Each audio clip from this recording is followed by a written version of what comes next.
Yep, I loved it. I don't. What was it? Well, yeah. Adobe Go Live. It was a web dev tool, much better than Dreamweaver. I still use Dreamweaver very, very occasionally to like. I have a couple of static web pages that I haven't changed since 1999. Uh-huh. I open it, change it, like modify something to make it up to date, and then that's it. The licensing term should have meant you had to sing Dreamweaver while you use Dreamweaver.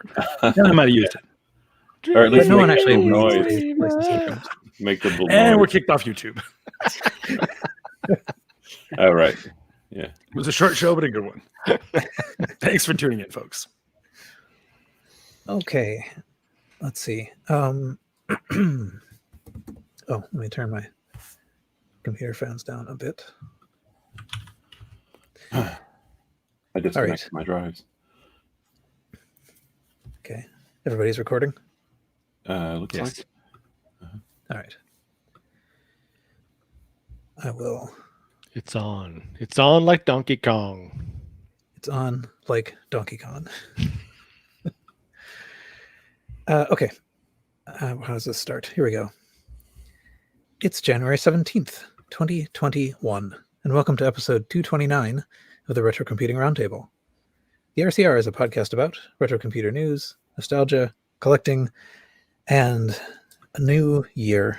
So here we are. We've made it. It's 2021. Everything is different. But I'm Paul Hagstrom in Boston. I'm joined by several retro computing enthusiasts today. With me today are Quinn Dunkey from LA. How are you? Everything is different, but not quite different enough. Right. Yes. I guess you couldn't see my end tag sarcasm. Yes. keep working at it. 2021. We need a little more differentiation there from 2020 still. Also joining us is Blake Patterson from Northern Virginia. How are you? Yeah, I'm good. I'm doing well. I'm just sitting here in sleepy DC, just trying to do that retro thing. So, yep, glad to be here. Should be a good week. Basement? Yeah, I'm definitely literally hiding out in the basement. Yes. Also joining us is Jack Nutting from Stockholm. How are you? Hello, I'm doing pretty well. We our winter turned into an actual winter-ish winter with snow and cold and stuff. So that's better than just gray and rain. Yeah. And lastly, Carrington Vanston from Toronto. How are you? Gray and rain. That's what Toronto is. I'm well. Toronto's gray and rain. Yeah. I'm clear and no rain. So we debated a little bit what the topic would be before recording, and then decided actually what we were going to do, since there are so many of us and so many things to talk about. It's been actually quite some time since we recorded. I forget if it's 3 or 4 weeks, but it's been some largish number of weeks. So we're just going to talk about news and feedback and other stuff, and the topic will be catching up in 2021, I guess. Anyone want to talk about the weather first, though? We're having a heat wave in LA. It's crazy. Oh, it was 90 degrees day before yesterday and 88 yesterday. It's like 40 in normal human degrees. So yeah, it's very strange. You're being serious? You're actually being serious? Wow. Yeah. Crazy. Yeah, seriously. It was it's crazy hot out there. I don't know why everyone's like, I don't know. Climate change, I guess. That's I don't know. Probably gonna die. Yeah.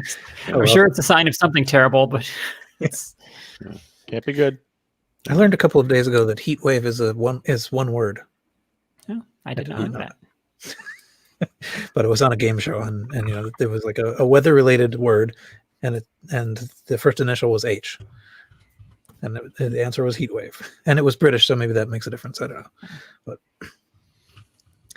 but okay, going well here. So I guess the first thing we'll do, we've skipped listener feedback kind of a lot recently, so we'll do some of the listener feedback to catch up. On the first one, I thought was pretty interesting. On Facebook, we had David All posted on our Facebook group. So first of all, that's amazing. Creative computing. Yeah, the founder of Creative Computing. I think we probably all have had, books of basic games and things of his in front of us. But he posted on our Facebook group saying that he found the first issue of Byte, the first issue of Kilobaud, and he listed the 9th issue of Historically Brewed on eBay, and he's planning on listing these other ones too. So, and Historically Brewed is David Grealish's, zine. So there's a connection. Anyway, I thought that was kind of cool. Any David All reminiscences anyone wanted to put in here? I'll say as far as well, yes, I had the basic books. Some of the first, I guess the first computer book I ever purchased was one of the, I think it was the red. There was a red one, a yellow one, a green one. I think it was like the number 2. I bought it at a local bookstore, and basic programs. I came home and typed them in, and that's when I appreciated the book. I then learned that all basics are quite similar, but not exactly the same. Right. So I had to figure out the TI variation of some of the things. But anyway, the most important thing, and I've talked about this in a number of places before, I would in middle school, they had in the tiny little microfiche / periodicals closet, there were all these creative computing magazines ranging back until from 81. This was 84 or so, 85. I subscribed to the magazine, but I read, I skimmed through and read through all those other ones. So I learned, that's where I got the core of my knowledge of the things that happened before I came on the scene that were quote home computing related. So, and he was the main force behind that. So I consider that quite a chunk of what put me into the gave me the interest in all of this. So yeah, definitely hats off to David H. Owl. Yeah.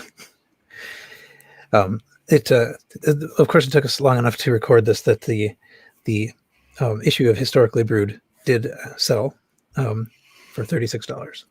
I feel that it could have sold for more. Come on, people. but it's actually also sort of interesting that we now know what he sells under. So Katie Winston is the seller, but if you actually sort of read the description, it does say who he is. So there's also actually another auction that I saw, which was interesting. That was also being sold on this same account, and it is Microphobia, cartoons by Martin Honeysett. And I thought it was just sort of interesting. I don't know these cartoons, but they do look like something that would appear in those magazines. It says in the description actually that so first of all, it's being sold for, somebody could buy this. It's $4. But he says in the description that it's British humor. Yeah, the cartoons by Martin Honeysett are well drawn but very British, and most Americans will not find them very funny. Sorry about that. So, anyway. I feel like some large group of people is supposed to be insulted by that sentence, but I can't quite tell who. Right. But somebody. Anyway, okay, I guess we can move on to the next bit of feedback. Stephen posted on Facebook about an Apricot F1. Do you guys know the Apricot F1? I do. Not at all. You do? I do. I remember the Apple the Apple dealer in Williamsburg, Virginia, where I bought my first Mac and my 2GS. Yeah, they had this thing, the F1. It's your item. You can explain it, but I just remember it had Gem. They were running Gem bundled with it and that little weird trackball. So it caught my attention, and it's felt little unit. Back when the Macintosh itself was kind of a svelte little unit. It seemed very odd that they were selling it in Northern Virginia, in Southern Virginia. But anyway, I'll let you continue. I do remember. Oh, these are feedback. They're not my items. So okay, well, feel free to jump in. Yeah. I'll just to continue a little bit, I guess. I think it was. I thought it was, looking back at it, it seems rather clever. It's nothing very special beyond, it's a fairly standard PC. I think it's one of those sort of PC compatible 8086 or 8088 based machines, but it's not quite PC compatible, if I remember correctly. But the thing it definitely had going for it was you always saw it running a GUI, which was the gem environment, and that really made it feel like, oh, here's a Macintosh here, and oh, here's sort of a PC that did that. This is well before Windows, and the industrial design I think is really cool. The keys have a nice feel. And they've got that weird NCR looking, cash register looking. It looks kind of like a Speccy 128 keyboard, also, except for the color. But it always seemed like it would be nifty to have one of these. I didn't quite realize on the video stream we're scrolling through images, I didn't quite recall the depth. It's quite a deep system. If you look at it from the front, it seems like a tiny little thing, but it has some. It's like 3 feet long or something, 3 feet deep. Yeah, but, that is strange. It looks small, but it's all a lie. Yeah. You just have to be at the right angle. Yeah. Not only is it like it's like narrow widthwise and short, it actually gets much longer and taller in the back. It gets taller in the back. Yeah, that's evil. So it's really, yeah, but I remember like being there lusting for like a Macintosh, which I finally was able to get there at this computer dealer. It was called Next Generation Computers in Williamsburg. I remember Pleasant Place. I spent hundreds of hours. I thought this was also something that Apricot in their presentation got me to lust after, and that was marketing that kind of worked. But I don't know. I don't think it really. It didn't make a huge splash, but I feel like you would have to turn your desk sideways to put it on. Like you'd have to sit at the end of your desk. Yeah. It's a strange. And Apricot also had they had a number of very. I guess the word that comes to mind is sort of elegant. They have a number of elegant PC compatibles and PC compatible-ish machines. They're kind of classily presented, I thought. Like some of the larger Apricots have like a little LCD in the keyboard, which gives you some contextual information. Not this one, not unlike Apple's, Magic, whatever they call that bar. Bar. So, but Apricot always seemed like a kind of an interesting, innovative, from the UK, I believe. I don't think they're France. I think they're from the UK, but it seemed like they had an interesting little slant on it. Interesting. So, yeah, and I had never heard of them before. Yeah. Well, it's really weird that they had that dealership. I mean, I don't think it was a big America. I think it was mainly sold in Europe. I don't know how it is that we had it. I never saw another Apricot anywhere at any of the dealers, Computerland or what have you. But yeah, that one little one-off store had it. Yeah, I took a look on eBay just to see if there were any, and actually there is one seller that has 2 of them, and they are extraordinarily yellow. But I don't know. Anyway, it's kind of neat to see them. It's I think I wouldn't mind having one, but I'm not sure that I want to spend like almost 300 euros for it. But I don't know. Anyway, okay. So that was kind of new to me.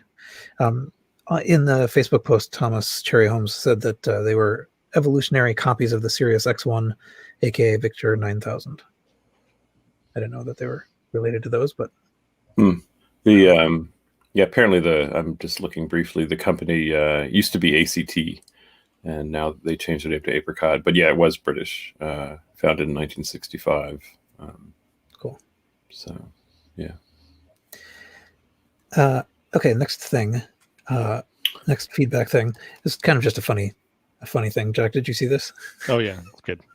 Do you want to describe it? Tom Cherry Holmes and Kay Savitz running 2 Atari 8-bits across some great distance from each other. I don't know how many thousands of miles. Both using the Fujinet thing, running the same modded program to bounce a ball across between their two screens. It's pretty entertaining. So that's they had a nice proof of concept how well this thing actually works. Yeah. Get out of the way, Kay. I want to see. Yeah. Also, we have podcast member Ken Gagney peeking in the corner there. Oh, right. Yeah, Ken's also there. There we can see it. That's pretty cool. It is pretty It's cool. pretty neat. Like, it's the kind of thing that you would expect. Like, you get that working on two machines side by side, you think, wow, this is really great. And then it's like, wait a minute, but this is the internet. Let's do it across the internet. Okay. It's fun. Yeah. Well, and it's worth noting that back in the day, that would have been mind-blowing. Like that kind of communication over a distance was extremely difficult, extremely expensive, etc. So that would have been pretty cool. Yeah. It would have been incredible. Mm-hmm. Yeah, I still have not bought a Fujinet. It's on my list of things I want to buy, but the hardware still is undergoing revision. I think they just are ramping up production of the version of 1.3 of the hardware. So I'm gonna let it settle down a little bit before I'll buy one. So yeah, that sounds like the Osborne effect, right? It's a very cool thing. No, but I mean, but they're selling plenty. Okay. So the people who are making, in their homes, who are making these things, they seem to be selling out of them pretty often. So I don't think they're having any trouble selling the earlier versions either. Okay. So and they're quite inexpensive, if I'm not mistaken. Oh yeah, yeah. It's not like you're getting locked. You just shot that money down the toilet if there's a big upgrade. Yeah. Yeah, I've forgotten what it was, but it's 70 or 80 or something like that, right? I mean, it's something. I don't think it's even that much, is it? Yeah. Yeah, I think it's like 60 or something. Yeah, it's pretty 59 expensive. Yeah, I think. So cool. Okay, let's see. Next thing. Douglas posted to the Facebook group reviewing a homebrew MSX2 computer called the Amiga home computer. So this is what Douglas linked to was actually a kind of a review of the device. So it is basically a two board computer. One board is the keyboard, one board is the rest of it. That is essentially doing it's being an MSX2 computer. So it's a Z80 machine, the sort of standardized hardware platform that was used everywhere but the US, basically. So it's actually it's kind of an interesting video because you can tell that he's very excited about the ability to run an MSX computer. He was kind of pointing out that here in the US, at least, if you wanted to get an MSX computer, this is one of the better ways to do it because if you get a vintage one, it's going to be PAL, it's going to be 220, unless you get it from Japan, in which case you can't read the keys, and so. But anyway, it's a pretty it's a cool video, 46 minutes, sort of going over what it's like and what it does. And the project itself is from what's his name, Sergei Kiselev. And so this is actually not somebody that I know, but he's done quite a lot of projects of this sort. Amiga Home Computer is one of them. Yeah, he's got the whole project on GitHub here. I'm looking at it right now, and it's pretty fantastic. It's all open source, so all the Gerbers are here, so you could send off and get your own boards if you want to build one. Anytime I see a project like this, I always immediately want to know how are they doing the graphics, because that's the hard part. And what's interesting is that it is using vintage chips. So it's using the V9958, which is the Yamaha graphics chip, this follow-up to the 9918. And it is also using their AY38910 audio chips. So some of these chips are pretty hard to get. Like that Yamaha 9958 is a bit unobtainium. You find them on eBay once in a blue moon, and you don't know if they work. So that would be the hard part of building one of these. But it's really cool. It's a very compact design, really nicely designed board. Mm-hmm.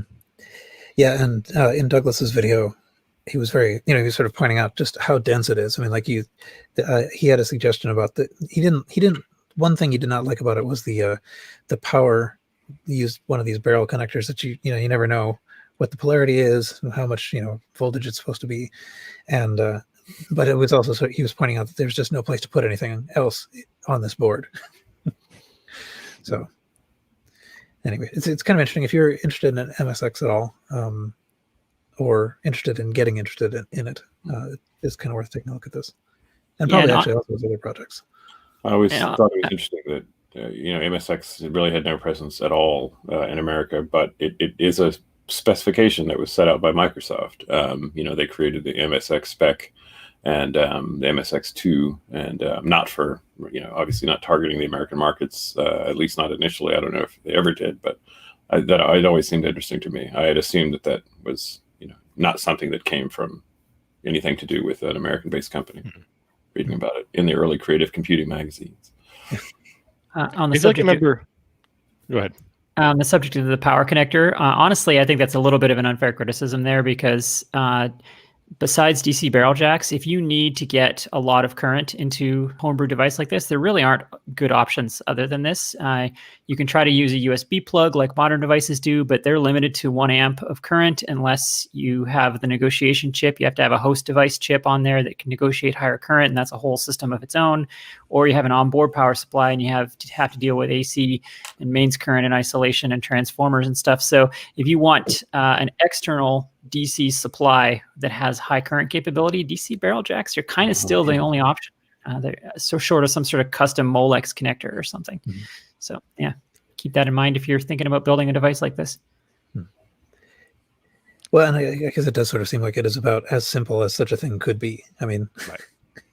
Yeah, and it's a stupid standard, and it's terrible, but it's the standard that exists. So you can go and buy a wall wart, to that spec today, still, of any current and any voltage that you need. So it's an easy solution to power supply, which is, making the power supply is one of the more challenging aspects of a homebrew machine like this in a lot of ways. So it's an easy workaround. Okay, let's see. Next thing. We got an email from Sean. I don't know if I have too much to say about this, but basically was talking about a sort of a desire to sort of stay off of networks as much as possible, and not appreciating the subscription mode software and things like that. But this sort of led into a discussion about LAN games, and actually, I'm not exactly sure what we're going to do with this now that I listen to this. But anyway, Sean sent us this really kind of interesting spreadsheet, which is like a big list of Mac LAN games that are potentially of interest for playing on local networks. So not over the internet. Yeah.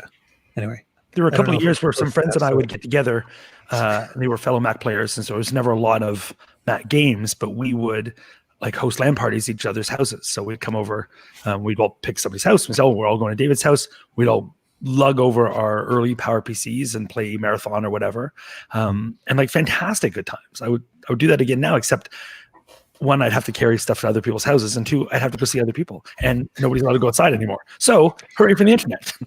Yeah, is what I'm saying. But Marathon was amazing.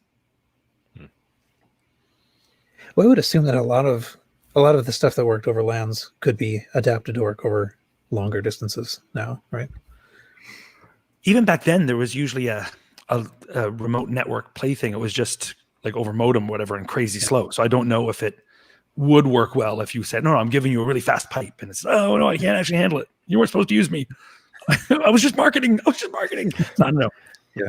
Well, and the fun of the LAN party is that you're in the same room, so you can, yell at each other and laugh and hear each other. Yep. And we used to play. I guess the modern equivalent of that is the after hours office game. We at 3DO we used to play Counter-Strike every day, pretty much after work, and it was awesome because we were all in the same cube farm, and so you could hear each other scream in agony across the floor and cheer and shout, and it was it was awesome. And I never played Counter-Strike online on the internet because you're playing with randos and strangers, and you can't hear anyone or see anyone, so it's just not the same at all. Although I suppose I actually really don't play modern games, but I see on TV that people play modern games with headsets on, talking to each other, which might be sort of simulating that. Yeah, I did that a bit with Xbox Live, but again, if you're not playing with people it's not really fun, because then you just get 12-year-olds screaming obscenities and homophobia in your ears, and it's well, that's not good either. Yeah, right. I prefer the obscenities screamed at me from my friends in the adjacent room. Totally, of course. Yeah, I don't have a lot of experience with online stuff too, because I'm aged out of it. You get to the point where you're just at that point, I'm 40 years old. These 12-year-olds are all twice as Twitch sensitive as I am, and they're saying bad things about my mom. Like this isn't as fun as the experience I wanted. The only experience like that I did for quite some time and enjoyed was early on playing World of Warcraft. Like I was a big fan of Warcraft at first, back vanilla Warcraft, and it was great. And so you join a guild, and so I had pals online, and I was like Felicia Day, but less popular. That's me. So. Yeah, so in the email, John actually said that what I've realized is that there are a lot of LAN games available, certainly for the Mac, and more so for the PC. So he's made this spreadsheet. That was the intro to the spreadsheet that he made. But it is true that the spreadsheet is big. It's in a very small font, and it goes on for a couple of pages. I didn't know there were any non-marathon Mac LAN games. Yeah, I know. Most of the first-person shooter things, Damage Incorporated, Prime something. One. All based on the Duke Nukem stuff. Duke Nukem as well. All LAN games. Didn't Spectre VR, that tank game, have LAN capability? I never had anyone on a LAN to play with, but it's that weird wireframe tank game. You know what I mean? Yeah. Does anyone know that game? Yeah, I played a lot of Spectre. It had the ability to put a QuickTime video on billboards in the level, right, which was the coolest thing ever in 1995 or whatever. Right. But did it have LAN support? Do you remember? I don't remember exactly. Probably did. I don't know. I only ever played it solo. Mm-hmm. Yeah. It had a very cool box. Yes. Another thing. Angular. Yeah, it was a neat game. Yeah. But that's a game for which I actually saw and owned the box. Oh my goodness, one of those. Yeah, one of those. Yeah, I had a commercial copy of that as well, actually. Played it on my 660 AV, which I say just so Carrington can get excited with me about 660 exactly AV. Right. People don't understand how good that computer was. It was so good. You don't know. Nobody knows. You don't know, you kids. Okay, so let's see. We've got the 660 AV. We've mentioned Case Avets. Feel like you're actually on bingo cards early. Totally. Drinking game. Yeah. I found a PX8, but I didn't. I took it out of my eBay lists. So, but you've mentioned it now, so yeah. There you go. Okay, let's see. Maybe. Well, okay. So here's maybe one more thing I'll say. So what I've done. Apparently, what I've done in my little list of feedback that we're catching up on is I've made it through all the stuff that's new, and all the stuff that was old is still old. But I mean, like, it's going to get older. But anyway, Charles wrote to point out that in some ways the Newton did have a hand in saving Apple. I think we had made some comment about the idea that the hope was that the Newton was going to save Apple, but it just sort of was misplaced in time. And Charles says, "Oh, good." Yeah, let me speak to this one a little bit because I really like this email that, we were poking fun at the fact that anyone ever thought Newton was going to save Apple. But Charles points out that Apple did invest heavily in ARM early on and kind of used the company as a value store for 10 years or so, and then kind of cashed out and then used, after ARM grew successful, they cashed out and used the money to buy Next. And so that's... and then, buying Next is ultimately what saved the company, arguably. So I think that that's kind of a neat way to look at that. And this also gives me an excuse to say my favorite joke about the home computer wars. People always argue about who won the home computer wars. Some people say IBM did because, PCs are dominant, and other people say Apple did because Apple's really the only company that still makes home computers from those days. And I always say, no, the answer is Acorn, because we're all using billions and billions of ARM devices now. So Acorn won the home computer wars. Yep. Secretly won. Yeah, you're not wrong. The argument to be made. You could make the argument that Steve Jobs hated the Newton so much he came back to Apple just so he could cancel it, and then Apple tried. So maybe the Newton did that. Maybe it was actually like a secret Steve Jobs bring him back skunkworks program. Excellent. Okay. Let's see. Well, I'll mention one more thing because it's just quick, which is that Stephen posted on our Facebook page a little while back that he had gotten done replacing the foam pads on his compact portable successfully. And I think I just wanted to remind people that keyboards were made with foam pads that deteriorate, and so if you want to do this on one of your own keyboards, Stephen on the Facebook page has done it and knows how bad it is. Nice. Yeah. I think this came up before too, that the Lisa also has keyboard that has this property. I'm not looking forward to. I'm actually afraid. It's been like a year since I've touched my Lisa's keyboard, and I'm kind of afraid to press it and see if it's time. Yeah, maybe it's soon. Well, I wonder if the foam deteriorates and you press it, does that just mean that you wind up with just a mist of dust? Probably. Depends on the mode of deterioration. Some, petrochemical products either become dust or they become goo. And if the latter, it's a giant mess. But if the former, well, just mash all the keys and then vacuum it out and take it apart and replace the foam. If goo, well, I'm sorry. Okay. I guess we can move on. I'll leave the rest of the feedback that we got for later. But we made it through some. Good job, us. And now we can move to the items of interest and news. And Blake, you have the first of these. Okay. Yes, the first thing that I am going to talk about is it's an add-on device for the Amiga 1000, actually, specifically. There's been a lot of enhancements over the years for the Amiga, 500, the 2000, or all the slotted Amigas have, plenty of add-ons that are available to them. But so a device has recently, it's now shipping. It was available for pre-order only recently, and it's called the Amiga 1000 Parceiro, which is Portuguese for partner. Amiga, is Spanish for friend, or female friend. So it's your friend. All right. Your friend's partner. And it's so it's got what it is. It's a very small circuit board that slots into the Amiga 1000 side bus. It has a CPU bus sitting on the right side, and it basically exposes full connection to the CPU, and that's how you expanded things in sidecar fashion on the Amiga 1000. So it attaches to this bus. It has no pass-through as some of the others do. But you could put it on the end if you have other devices that have pass-throughs. And what it provides is 8 megs of RAM. It's actually SRAM, so it's slightly faster with 0 wait states than the DRAM that is typical from the time of the day for expansion on the Amiga. And 8 megs is the largest capacity of RAM that the Amiga will support, the way its address bus is configured. So it's about as fast as you can get RAM wise. It has a real-time clock with battery, which is a nice thing. That's was not standard on Amigas for some time, certainly not the 1000.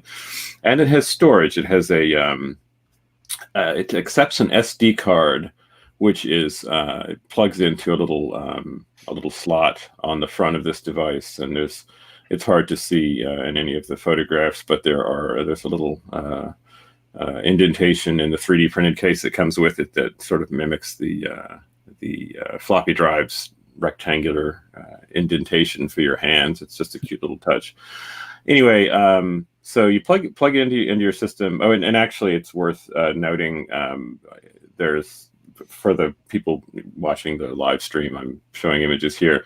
There's a great deal of very fun retro text that's been silkscreen printed onto the circuit board. There's by the connector, it says, "I'm just a 16-bit bus in a 64-bit world." There's a series of resistors or some such that are labeled the Codon Armada, from the last Starfighter. Cyberdyne systems, I see. Yeah, flux capacitor. You've got OCP directive, Cyberdyne system memory. So it's very lighthearted. Carbon freezer. Anyway, well, because at the very bottom, it's all Star Wars planets. What the Genesis? I'm looking here. You're looking at the same picture, right? Hoth. Carbon freezer is between Hoth and Bespin. Oh, you're right. You're right. Bestman and Hoth. Yep. That didn't click in my mind funny. first. Yep. So it's very clever. And so I actually got on the mailing list for this, and I have received the serial number 4 of this unit, and I'm in the process. I've been replacing my pardon me, I'm bringing up another share, if you can bear with me. Let's see.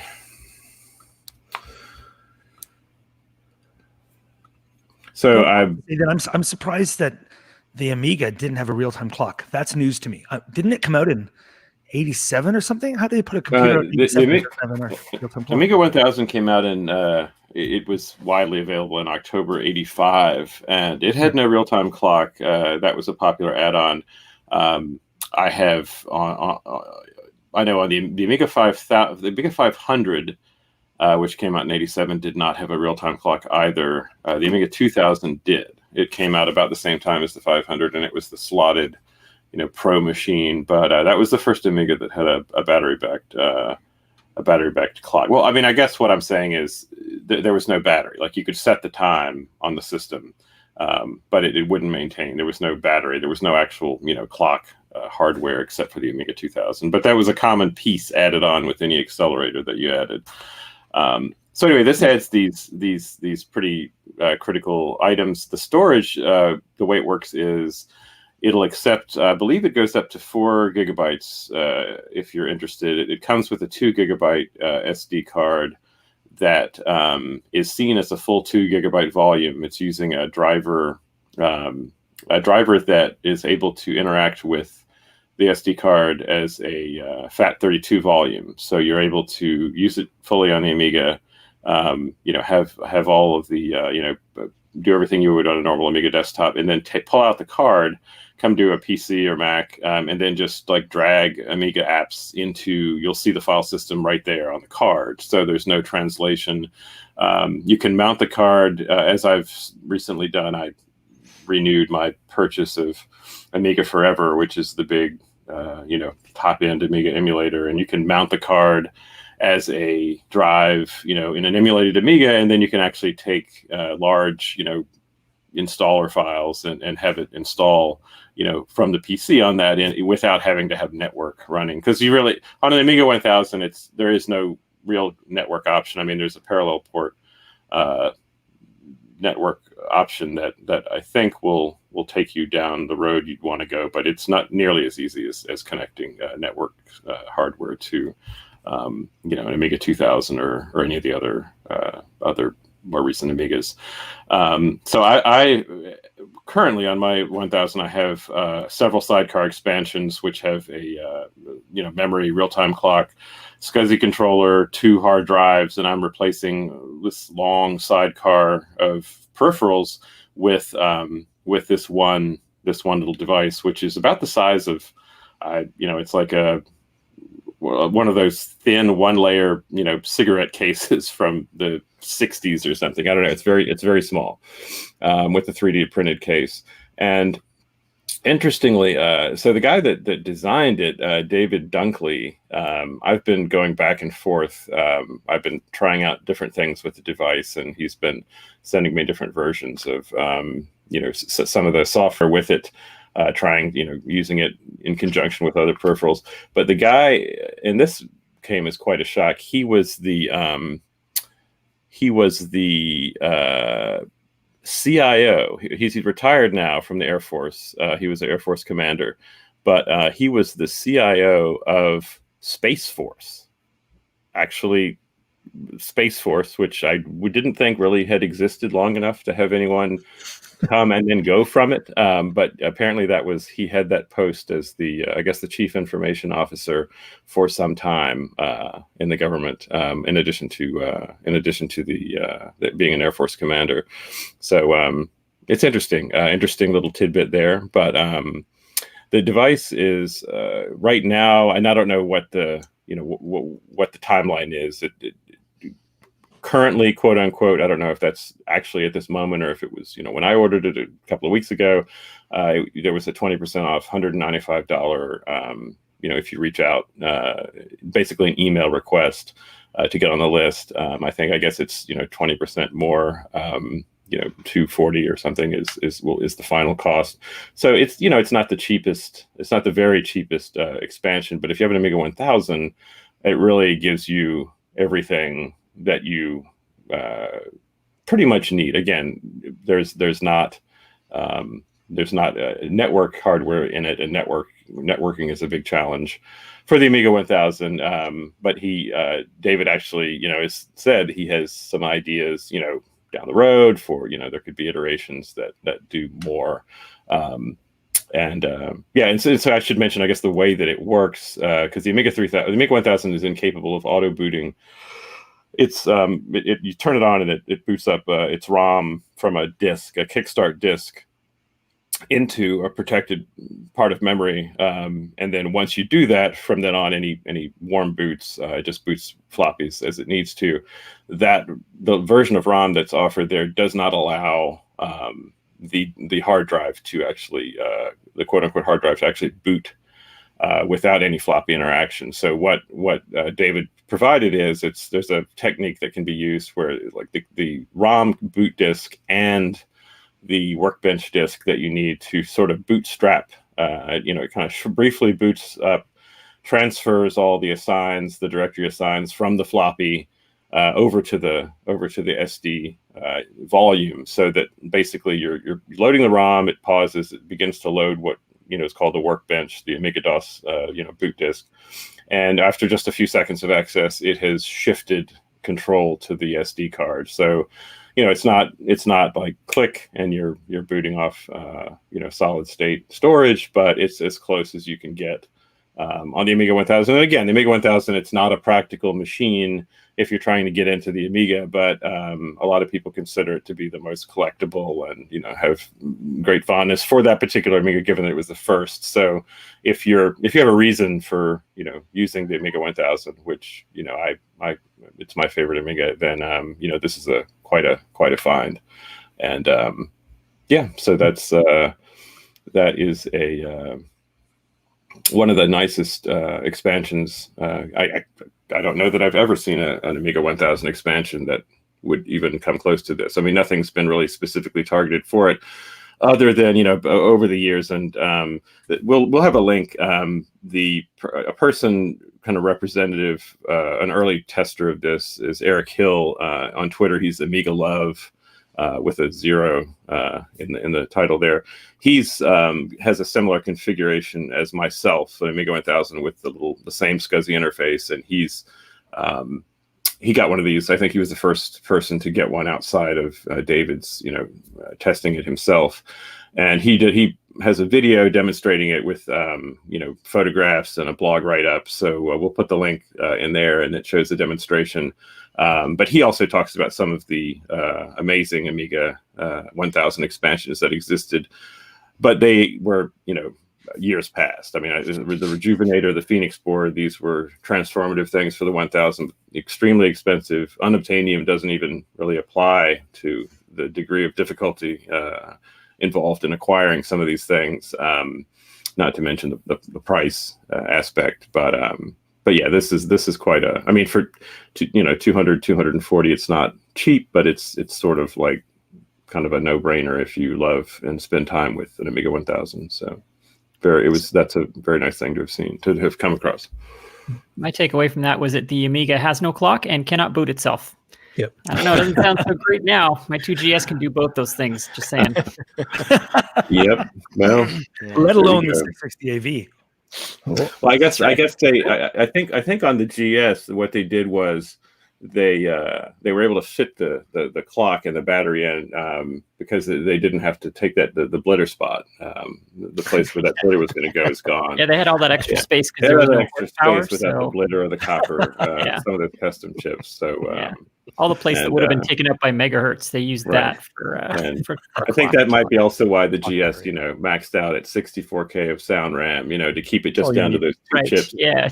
Make room Didn't for want to take up that too much clock, for that clock. Yeah, but that's yeah, true. and in fairness to the Amiga, it was right on that cusp of where computers didn't yet have clocks. Like the Right. GS did at that same time. But I remember at the time thinking, wow, like that was a crazy Yeah, advanced thing that it had a clock at all. So yeah. yeah. The GS came out like less than a year later, and it had the clock. The Atari ST didn't have a clock. It didn't have a battery back clock. I think, and I'm embarrassed. I'm almost positive this is the case. I believe you can enter the time, and it will maintain time, like in some software capacity. But I may be wrong. Maybe it sits like the Apple II, where you enter the time and it's frozen.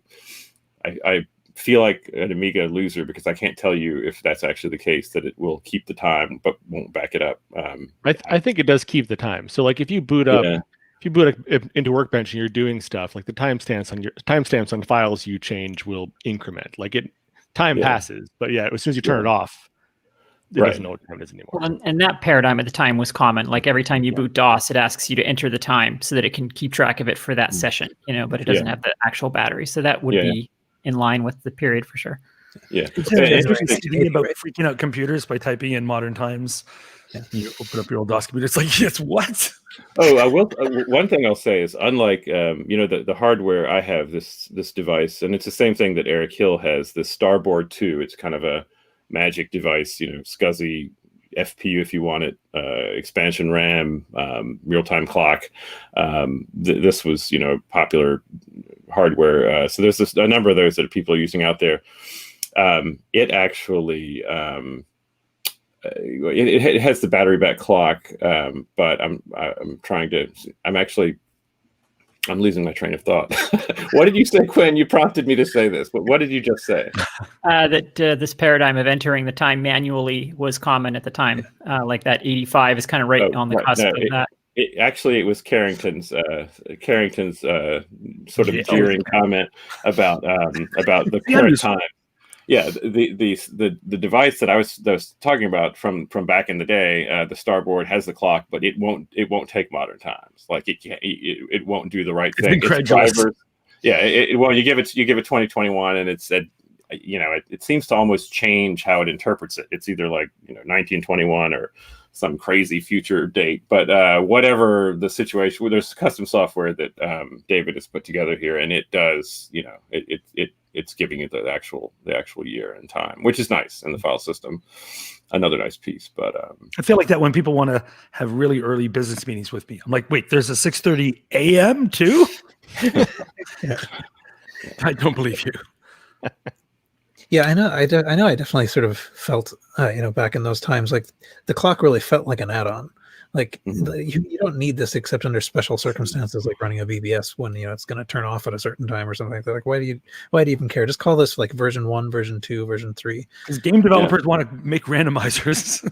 Yeah, desperate for different seeds. Yeah, I remember. It is interesting at that period of like right on that cusp of 85. It wasn't yet clear that real-time clocks were valuable. Like now it just seems like now my freaking fridge has a clock. Everything's got a clock, but it wasn't yet clear that computers needed one. I think at least home computers. Yeah, it's kind of crazy to think back on. If like why would I care to need to know when that file was modified?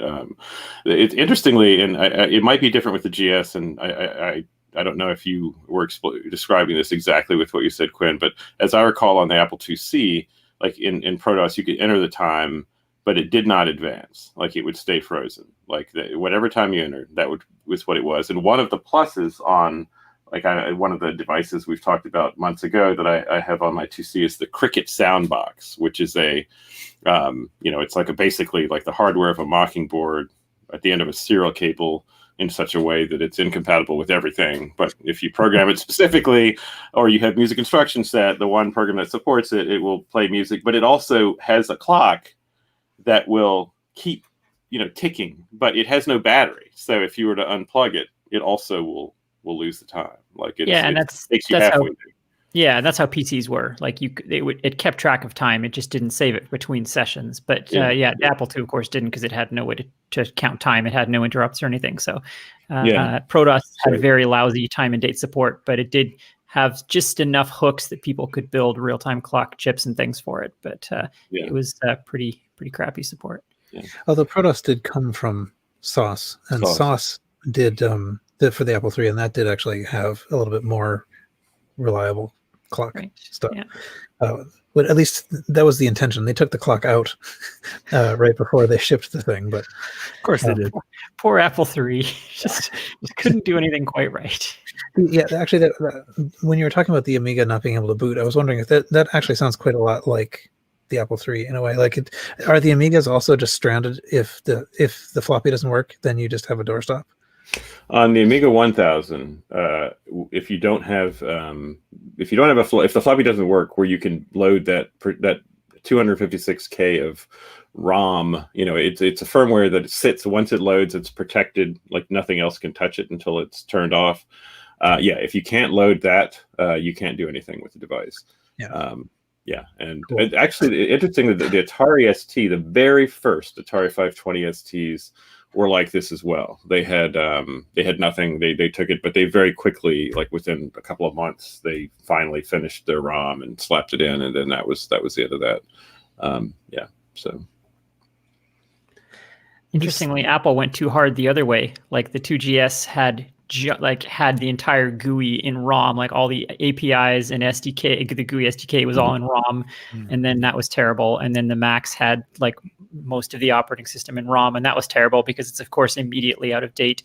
And so you've got this giant ROM sitting in your computer that has to be completely loaded from floppy into RAM anyway, because the one that's in your ROM is buggy and useless.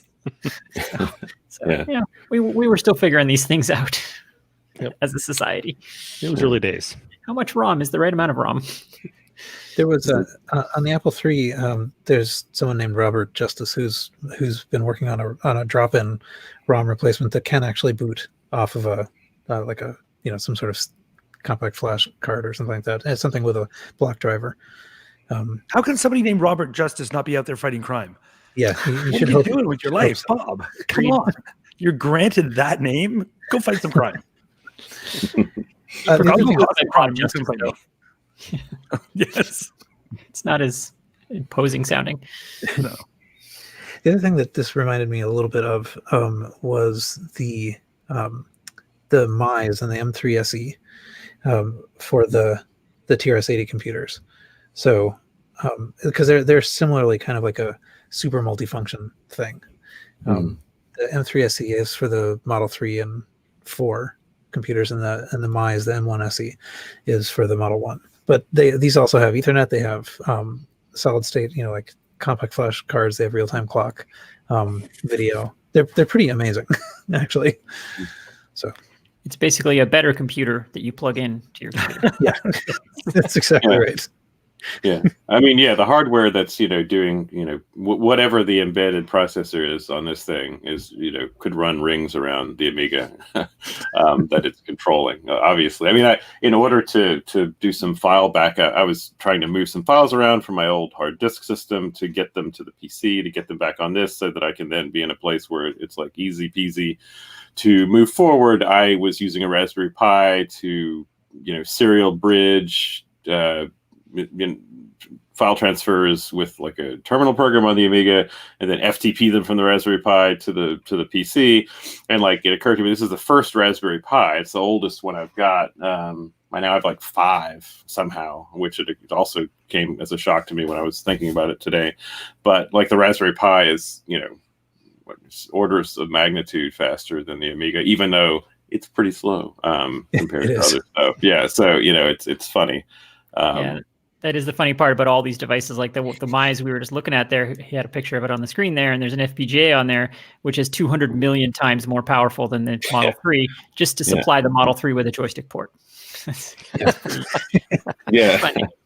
Right. It's I mean, computing is it's infinite and free now, so we just throw it at every problem. Like there's just no reason not to. Yeah, I feel like I think of a new reason to stick a $15 Raspberry Pi wedge it somewhere and give it a purpose to solve a problem like every 2 or 3 months. It's funny. And again, you could actually that would have been more powerful than any PC I had owned for decades. I encountered that actually pretty directly when I was building Veronica, my homebrew 8-bit computer. Some of the problems, like I needed a keyboard, and so I was going to set up a PS2 keyboard interface, which is a little bit easier than USB, and it was going to be like 6 or 8 chips, or I could put a little Atmega microcontroller in there, implement PS2 keyboard and software, and it was 1 chip. And that little microcontroller is 100 times more powerful than the rest of the computer combined. But it's sitting in there just talking to the PS2 PS2 keyboard interface. But it was the easiest way to do it, and that microcontroller was $1. So throw more power at it. I can't tell if these retro computers had like sentience and like feelings, if they'd feel like horribly honored or terribly insulted. I can't decide which side of it. I think there'd be a little sentence to keyboard control. Yeah, it's like I'm talking to this thing. There's something attached to me that's 1,000 times more powerful than me. But that can't be good. Or it knows what it did. Look what my owner knows is the offering feeling. me. Every time she's on the show. Yeah, I don't know. It's funny. But. Well, this is like Marvin's problem, right? Like whatever, or the elevator, or whatever these things are in Hitchhiker's Guide. Oh, right, yeah, the talking elevator, yeah. Yeah. They have to make them stupid so that they enjoy their menial jobs. Yeah. Right. Okay, anyway, so that's all I got for that one. Yep. That's one item of interest in news down. Good. Moving right along. Welcome to hour 2. Yeah, Jack, maybe you can do your thing next. And meanwhile, by the way, there's nothing in the notes here for Carrington, but you have one later, right? Yeah, dude. I timed it because we're going to go into a serious Atari binge, and mine makes more sense after that than before it. Okay. Right. Okay. So Jack, you can go ahead. Coming up next. So Howard Scott Warshaw, who famously wrote for the Atari VCS both Adventure and the Indiana Jones game and the ill-fated E.T. game. Well-known figure, and he has a new book that's come out that's called Once Upon Atari, How I Made History by Killing an Industry. I believe that is tongue-in-cheek. I don't believe that he actually killed the game industry by the release of E.T., as people sometimes say. But it's a great title. I've ordered this. It hasn't arrived yet. And didn't he do Yar's Revenge as well? Wasn't that him? Yeah. Oh yeah. That's right. Wow. Just like he likes to talk about how he made the best Atari 2600 game and the worst one. I still don't understand Yar's Revenge. Yeah, it takes. I think you have to if you just pick it up and try and play it, you won't understand it. You have to I think it requires looking at the manual or having someone explain it to you a little bit what you're supposed to do. But it's not complicated. But it's a sequence not obvious. No, it's not obvious. It's a sequence of odd little things that you have to do one after the other. So anyway, the book seems interesting. Anyway. I will let you know after I read it, but just wanted to mention it here. There seems to also be a documentary called Once Upon Atari that also featured Howard Scott Warshaw from 2003. I just noticed that when I was searching for this book, but that I have not seen. It's on DVD also on Amazon. Yeah, I have that documentary. It's a little bit hard to find, but it is excellent. Really, really fun watch. And if you're listening, Howard, hey, he's a good friend of mine. Actually, I worked with him at 3DO, and we have been friends ever since. But the Once Upon Atari DVD set, he may still sell it on his website. He did for years, but he may have run out of the physical copies and doesn't sell it anymore. But if you can find it, really excellent watch. He's got interviews with all the original, developers from Atari, and just sharing their stories of hot tubs and drugs and wrecking cars and just all the rest of it. The early Atari days were way crazier than you even think they might be. Yep. Sweet. Cool. So that's my item. All right. And let's see, I have sort of probably similarly short item. This just came to my attention. And this may be of interest to only a subset of the people listening, but the Nibble magazine, Nibble magazine has a new like a renewed presence on the web. Mike Harvey, the founder of Nibble magazine, had the previous presence on the web, but then he died, and so it was kind of in limbo for a little while. But this is, I think, basically being run by his Mike Harvey's family. So this is nibble-magazine.com, and it has a bunch of stuff on it. The main thing that you can get this way is a DVD that has a scanned bunch of all the issues. Nibble was a largely technical Apple II magazine. Like it's when you ask people about Apple II magazines, this is the one that everybody thinks about at first, maybe right after thinking about Soft Talk, and rarely anywhere near after thinking about A+. So, but anyway, so I just thought it was interesting because it had gone away and people had noticed it had gone away, and it didn't seem like there was a lot of fanfare about this coming back, but this is the official way to get Nibble scans. People have been pretty they've been honoring the code pretty well and not posting scans of these around. So this is mainly the way you get them. I'd also like to point out that if you click on Nibble merchandise, you can buy a Nibble bag. And as we all know, the best way to make friends. I can make some friends with a Nibble tote bag. Someday I will have my bag friends, and then you'll all see. I also like that there's a Nibble trucker cap. I feel like the audience for that might be zero, but I appreciate their optimism at offering it. Yep. Well, anyway, yes, but it's cool. I'm glad that it's back, and it has a little bit of sort of background on it. It does look a little bit more modern than the original Nibble website did, which really looked like it was made in 1991. But you think they've got a mug that says Nibble on it? Yep. You should have a plate that says Nibble. Mugs should have like sip on them. Like it makes everybody look at that will say, "You don't understand how mugs work." Nibble is take cookie for Nibble, not tea.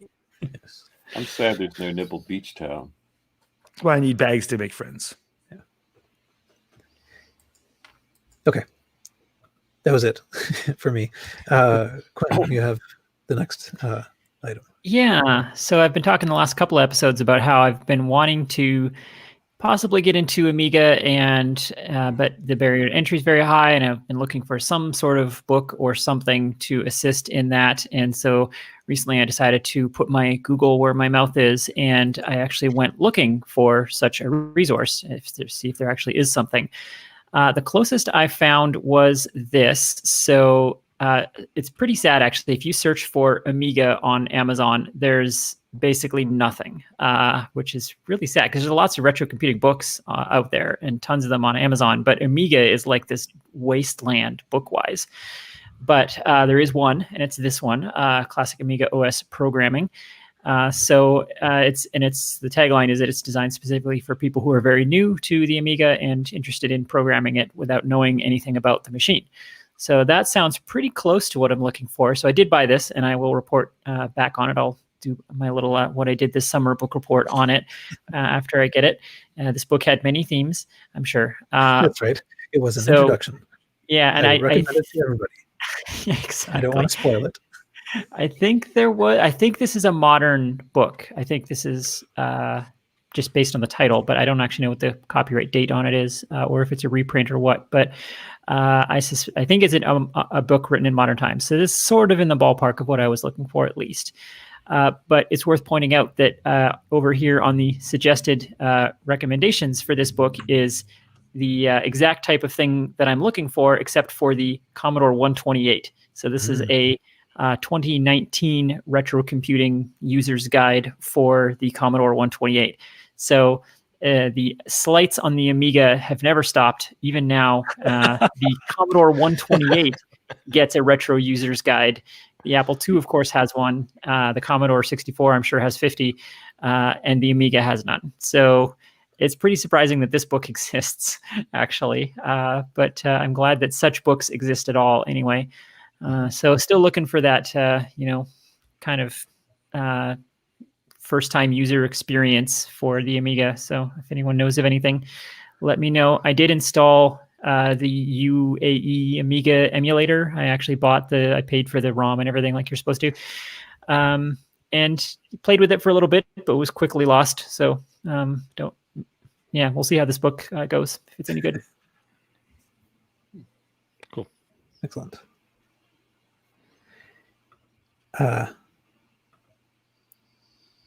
Okay. Carrington is typing and not talking. Am I supposed to be next? No, well, you're adding something, weren't you? Oh, okay. No. I just add to the notes and see what you guys see it. Sometimes it's snarky, sometimes it's helpful. In this case, it's somewhat helpful. There's a book on Abbey Books called Action Amiga for $19. Looks like it's an old book. It's computer graphics and video production, like on an Amiga, like an introduction to that kind of thing. So maybe like getting to know to use a computer first and then diving into programming, it can be a way to. So anyway, that's the only thing I could find on Abbey Books. So 8 billion books, and they've got this one. Yeah. Honestly, this is going to sound stupid, but I didn't actually even think of that. Like, look for old books from the time of like, how do I use an Amiga? That actually didn't even occur to me to do that. So obviously that wouldn't cover SD card emulators and whatever, but it would at least introduce you to the basic concepts of the operating system and so on. How do you boot it? How do you copy files around that? So I figured there must be a contemporary book. I remember back in the day there was a Mac book called like The Macintosh is Not a Typewriter, which was basically like you bought a Mac, here's a thing to help you. So there must be an equivalent contemporary Amiga book. I just couldn't find it on Abbey Book stuff, not one for sale. Probably. We'll have to look around on our archive. Maybe somebody scanned something from the time. I know people like if you're getting into development, even not necessarily even just assembly language development, but C or whatever on the Amiga. Commodore put out a series of books. They had the hardware reference manual. There was a library and devices book that listed is the location numbers, what these things meant. It was like a three-piece set of critical development texts, and the hardware reference manual is kind of a interesting thing. I read it as a casual relaxation read because it goes into the Amiga's, the hardware, and it kind of maps out, how the different internal the blitters works and the copper, and how do you set up an octal, these different frame buffers, and set them in motion. I know for Dave Dunkley, who built the device that I spoke about at length momentarily ago, he himself actually has been using the first revision of this hardware reference manual to figure out all of the communications needed for the auto configuration protocol on the Amiga. And this is not this is a book that was, at the time, it's certainly not a modern redo. So it certainly is. There's certainly value in looking back at some of the books that were critical back then, and they're still around. eBay, of course, that kind of thing. They might even be scanned and online, actually. Yeah, that's a good point. I would like to find hard copies of these books if I can. Like the 2GS has something similar. They have this big library of official technical reference manuals, and they're all scanned, but they're really hard to read on the PDFs. Like you can't flip through the pages, and you can't, they're often crappy scans. So yeah, it's nice to have the physical books. Yeah, and it definitely is the case that scanning technology improves. So it's like we don't want to have. I mean, I think of not to badmouth the Nibble scans, but the Nibble scans are not all that great. It would be nice to do those again. And yeah, I think I know what you mean. Like the what was it, the 2C Plus reference manual? I think I remember. Oh gosh, yeah. When I was doing hardcore 2C Plus stuff, like getting into the ROM and doing hardware mods, the 2C Plus, the 2C Plus schematic is a classic one. Like there is one scan of that document out there, and it is terrible. Like it is barely legible, and there's places where the fold is obscuring the exact information that you need, and but nobody seems to have an original copy of it to rescan it, and so we're all stuck with this terrible scan that someone did in whatever 2001 or something. And a lot of the Apple II books are like that. Like they were all scanned early, and so no one has rescanned them because there's a scan out there, but the early scans are all really bad. And like even like the Protos books and some of the other technical reference manuals, I have all of those on my iPad when I was doing 8-bit development, but they're really painful. Like you're scrolling through these giant PDFs that are image scanned and not OCR'd. And so they scroll really slow and you can't search anything and the table of contents doesn't work. And yeah, it's pretty awful. Yeah, I was actually, it's funny. I'm looking now for what I'm about to describe, and I just found a clean and well done scan. So happily, there are alternatives. But when I was trying to disable the RAM on that Amiga expansion from days past, I was looking for the manual to online, a scan to determine which jumper blocks to disable. And somebody clearly, like it must have been New Year's Eve, like at 11:40, like they said, all right, I'm going to scan this manual. Like they'd been drinking all day, and it was just ready. They wanted to get it done in time to come give the wife a kiss. But this guy was like, we're going to get this thing scanned before this year is over. I'm not going to, I've set this as a goal, and he scanned that thing. And I don't know, the pages were literally set at 60-degree angles with a good 20% of the text gone off the bed, and they were going back and forth, like literally, it was crazy. I was looking because I wanted to share. I hate scan this book for the viewers at home. Control scan. I can't find it. I'm not going to spend the time while we're on the podcast. But yes, it's funny. I feel your pain. I saw enough though. I could see a picture of the jumper, like if I rotated my screen, and I could tell which way. So it worked out for me. Excellent. Yes. Okay.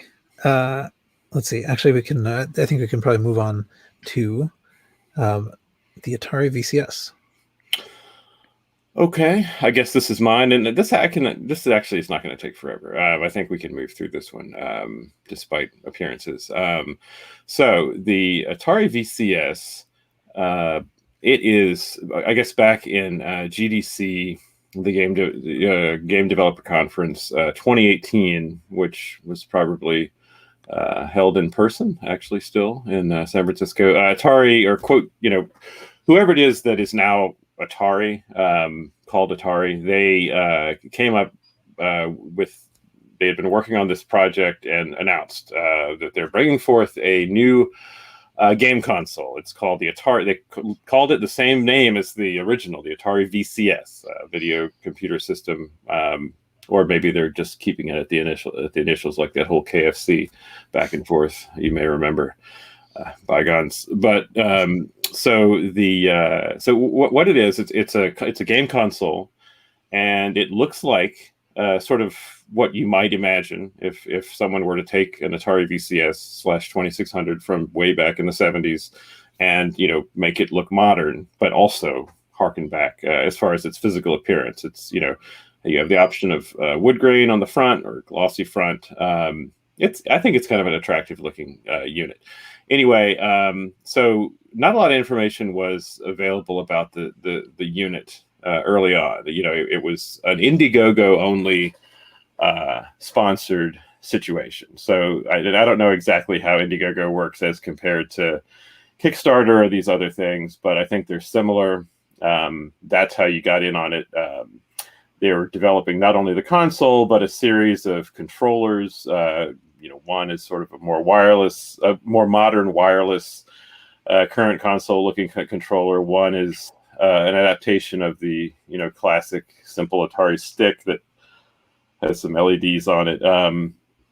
So these are things that were coming, but there was not a lot of information. No one knew what it was going to be based on, what was the chipset, what were its capabilities, and then the thing, the lack of information was sort of, it gave people pause as I was, hearing people, give their takes on this. It was a little shock for people to see this come out in such a way as not simply to be, oh, here's the, NES Classic or, the Sega Genesis Classic,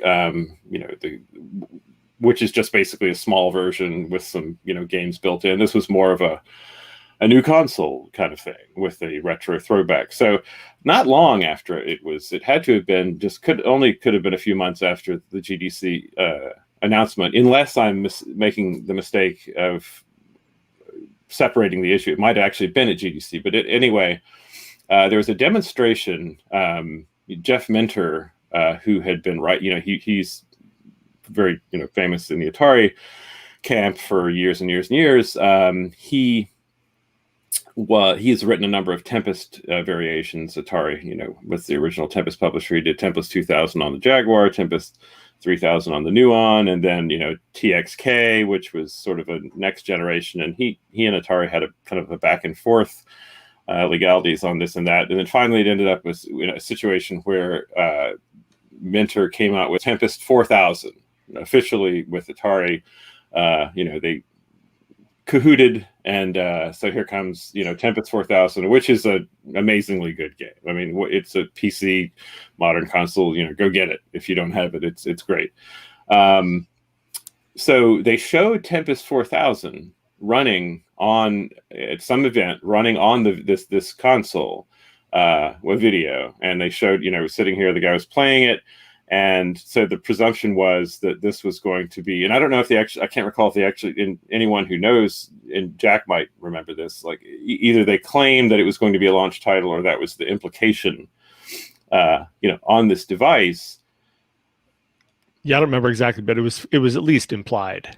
Yeah, it was certainly implied. And so, moments later, days, the next day, people were asking, they, went up to Lamasoft and said, hey, Jeff Minter's company, what's the situation? Are you guys launching? And he was like, I've never heard of this console before. I have no idea what this console is about, what it might run on. Is it ARM or Intel? I haven't heard anything about this, so I don't know about being a launch title. He was, baffled, and explained so colorfully, as he always does. And so, time went on, and this was really causing people to wonder. I think, in response to that, I remember commenting that, okay, I don't know, this seems like it's not going to happen, or very iffy. Jack, I think you had your doubts, if I'm not mistaken. Oh, yeah. Yeah, I think we've talked about this a number of times over the past couple of years, always with a high degree of skepticism about the whole project. Yeah. So anyway, so that happened. Time goes on, and then I guess the other day, I was a few days, out of the loop in the news cycle, but I see a YouTube guy. Spawn Wave is his channel, and this guy is demonstrating the Atari. He had received the Atari VCS, and he unboxed it and took it through the paces, and so it actually arrived, and he himself was surprised. I think he it'd been 2.5 years since he ordered it. It's so we'll put the links. He takes a good look at it. There are 2 videos. One is an unboxing initial look, and then the other one is he breaks it down physically and takes a look at the hardware inside and takes it through its paces. So I guess a good way to kind of just explain what this is talking about what it offers. So in the back of the box and on Atari's website, they claim, it's a next generation game console. It has access to, paraphrasing, access to a vault of hundreds of Atari games of old. And these are VCS games, Atari 2600 games. So basically you are, and it's demonstrated in this, the videos are quite good. I think anyone interested should just take a look, and that explains the whole thing. But either it's built in to the system. I think it's more of an online thing. I think the vault is basically you're kind of connected, but you get free access to these, as I understand it, if you are, if you've bought the system. And apparently, the fellow who's doing the video, he's purchased. He said it costs $299 for him, $299. It looks like on Wikipedia there's a $199 version, a $299 version, and a $399 version. The $299 version that he purchased lacks controllers. There are no controllers with it, and clearly the $199 version is going to lack that as well. So you can, if you want to buy the premium controller, depending on the bundling, you can end up paying $400 for this thing. So the question is, okay, what you get. it comes with it has a Chrome browser, like you can use it to browse the internet. It supports 4K. It has this vault, as they term it, of it's, I don't know if it's almost all of the Atari VCS games, and there's a they term it something similar to PC mode, PC game. What it is it gives you the ability to boot off of a USB stick, Windows, Linux, some other operating system. And the way that this is possible is, and this was determined, through a number of ways, and you could see it in the breakdown. Just looking through, I've got amassed a few specs on this thing, and it's a small PC. It's a tiny Intel. Well, it's not Intel based. It's AMD based, but it's a x64 style PC. For the price that I mentioned. It's based on a AMD R1606G Ryzen processor, which itself is, as far as the CPU core, basically a Ryzen 3 2000U mobile processor, which has 2 cores, 4 threads. It's a 2.6 gigahertz chip with 3.5 gigahertz boost. And it's on the APU. They've got a dedicated graphics chip. It's a laptop sort of graphics chip mobile. It's a AMD Radeon Vega 3 graphics core with 4 gigs of graphics RAM dedicated. The system itself comes with 4 or 8 gigs of DDR4 RAM. You can upgrade the system RAM. There's if you take it apart, they're just SODIMMs, that sort of thing. And it actually has a M.2 memory expansion micro connector inside, which lets you add super fast memory for storage, but apparently you can't boot operating systems off of it, which is unfortunate. The fellow in the second video here that we talked about, he actually goes into PC mode, runs Windows 10, and he's bringing up emulators for the GameCube, for the Dreamcast, for I think the PS2, and he's seeing performance, and he takes you through some of the playing through some of the games, and there are parts. Normally it has pretty good frame rate, but there are parts where it sort of lags in a bizarre way, as if it's sort of kind of a data IO sort of problem, and that's I think that's due to the fact that it's pulling off of a SD card. And not able to do on this M2 connector, and I guess there's hope that maybe that will be able to that'll be able to be with firmware changes, you can get something booting off of there. But at any rate, it's a PC, and if you want to do things other than play, the Atari, at least right now in the vault, play the 2600 games, you need to do it. Using it as a PC with Windows 10 or whatever, and Linux, whatever, and do it that way. So it's kind of strange. It's not, I personally don't see a large appeal to this, because there are other inexpensive PCs, and some of them not necessarily x64 based. There's other options. It's kind of cool looking.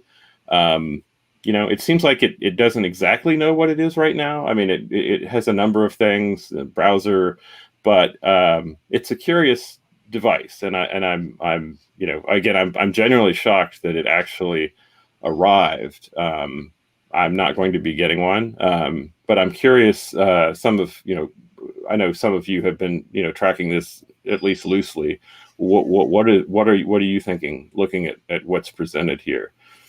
Like, what I'm thinking is, if you had the guts 2 years ago to sign up on the what was it, not Kickstarter, but the Indiegogo, whatever it was, and paid $200 to get that, then it's not terrible. Like, for being a tiny PC with okay graphics and some interesting stuff for $200, but somehow when it gets to $300, which is what it costs now, still without controllers, I think it crosses the line towards, well, better to put that money towards an actual next generation gaming system instead, because for all the emulation it can do, I mean, you can do that on anything. You can take the laptop you're probably using every day and hook that to a TV and run all those emulators as well or better than that thing will do.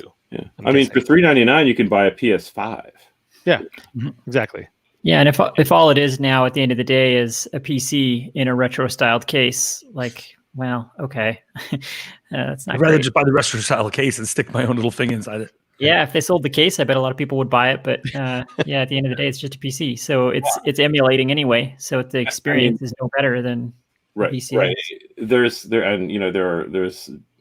variants of operating system, even just for the ubiquitous, Raspberry Pi. You get a Raspberry Pi 3 or 4, and you can download an image that is like, oh, here's the free ultimate Amiga emulation system. Oh, and here's emulated PS. All these things I mentioned on this little device. I don't see where the win is. I don't see where the win is. And again, if you're going to get that controller, like, it might be more fun to spend $35 on a Pi and then buy that $400 PS5. I don't know. It's curious. I've not been highly impressed by I guess what the term Atari is has been associated with over the past decade, and it's sort of sad, but things are happening, I guess. So maybe that's a good thing. I don't know. I mean, on that point, we were talking about before the show. I think we're all universally shocked that this thing exists. Like, we all would have bet big money that this thing would never ship. Like, it had all the hallmarks of a stupid Kickstarter that's never going to happen. They every 2 years or whatever, they put out a render, and it's like, oh, okay, so this thing's never going to be real. Like, you people don't know what you're doing. Clearly, you've never built a product before. But suddenly here it is. It's like, oh, well, okay. I mean, it's terrible and overpriced, but it exists. So that's something. Yeah.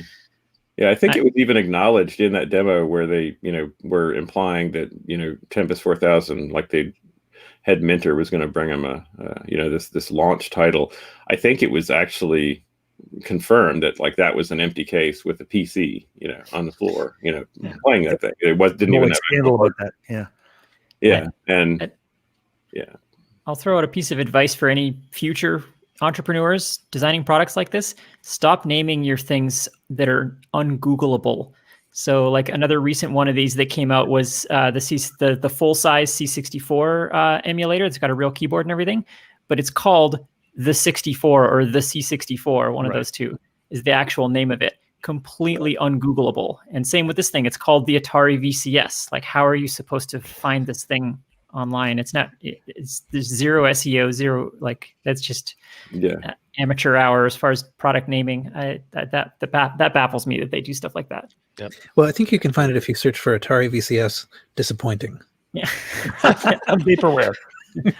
Overpriced ATX cases. There it is. The cost stuff is going to kill them. You're right, because it essentially, I mean, it's great because it's got the official Atari brand, but it's essentially just emulating these things, and it's so cheap to get something else that will come with all the Atari games. Like, if that's all you want, I've got a thing called a Super Console X, which is an ugly little thing, easily Googleable though. If you Google Super Console X, you'll find this thing.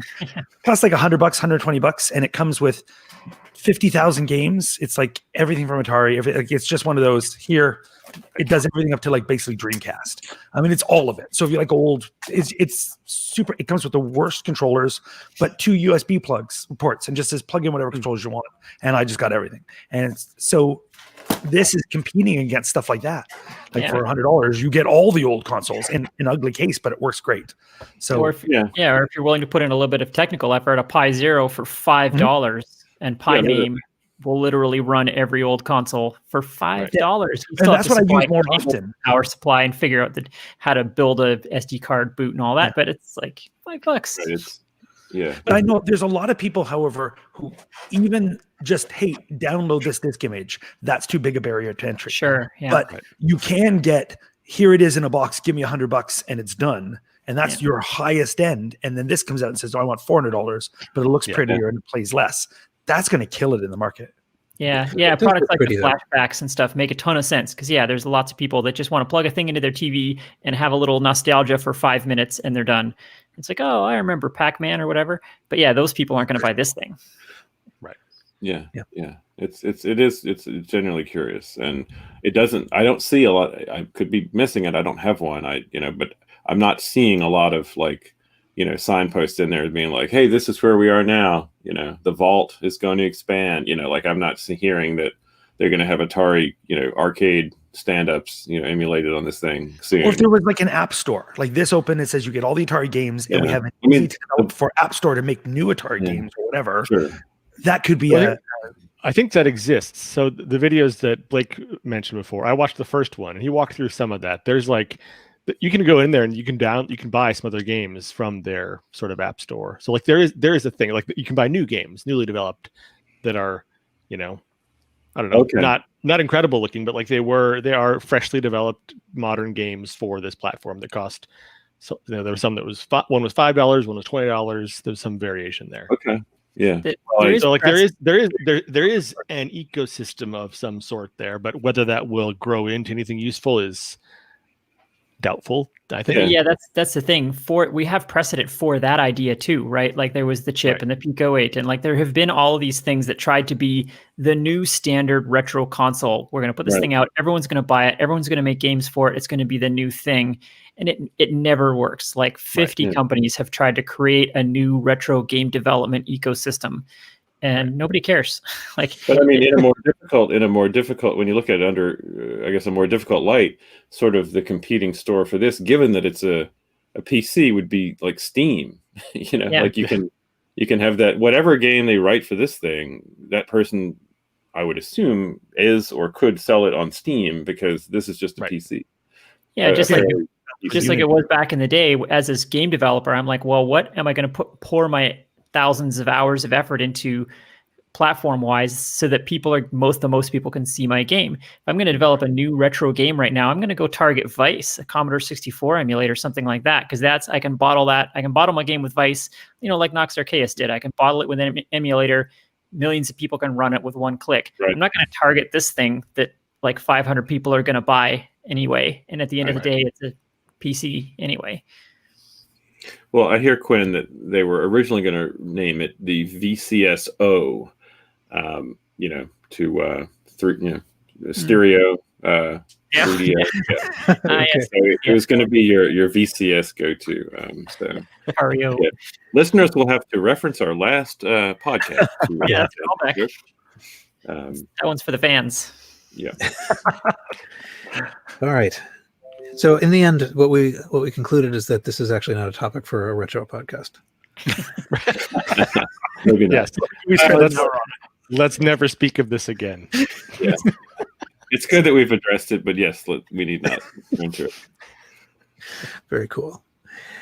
Okay, let's see. We can maybe move on.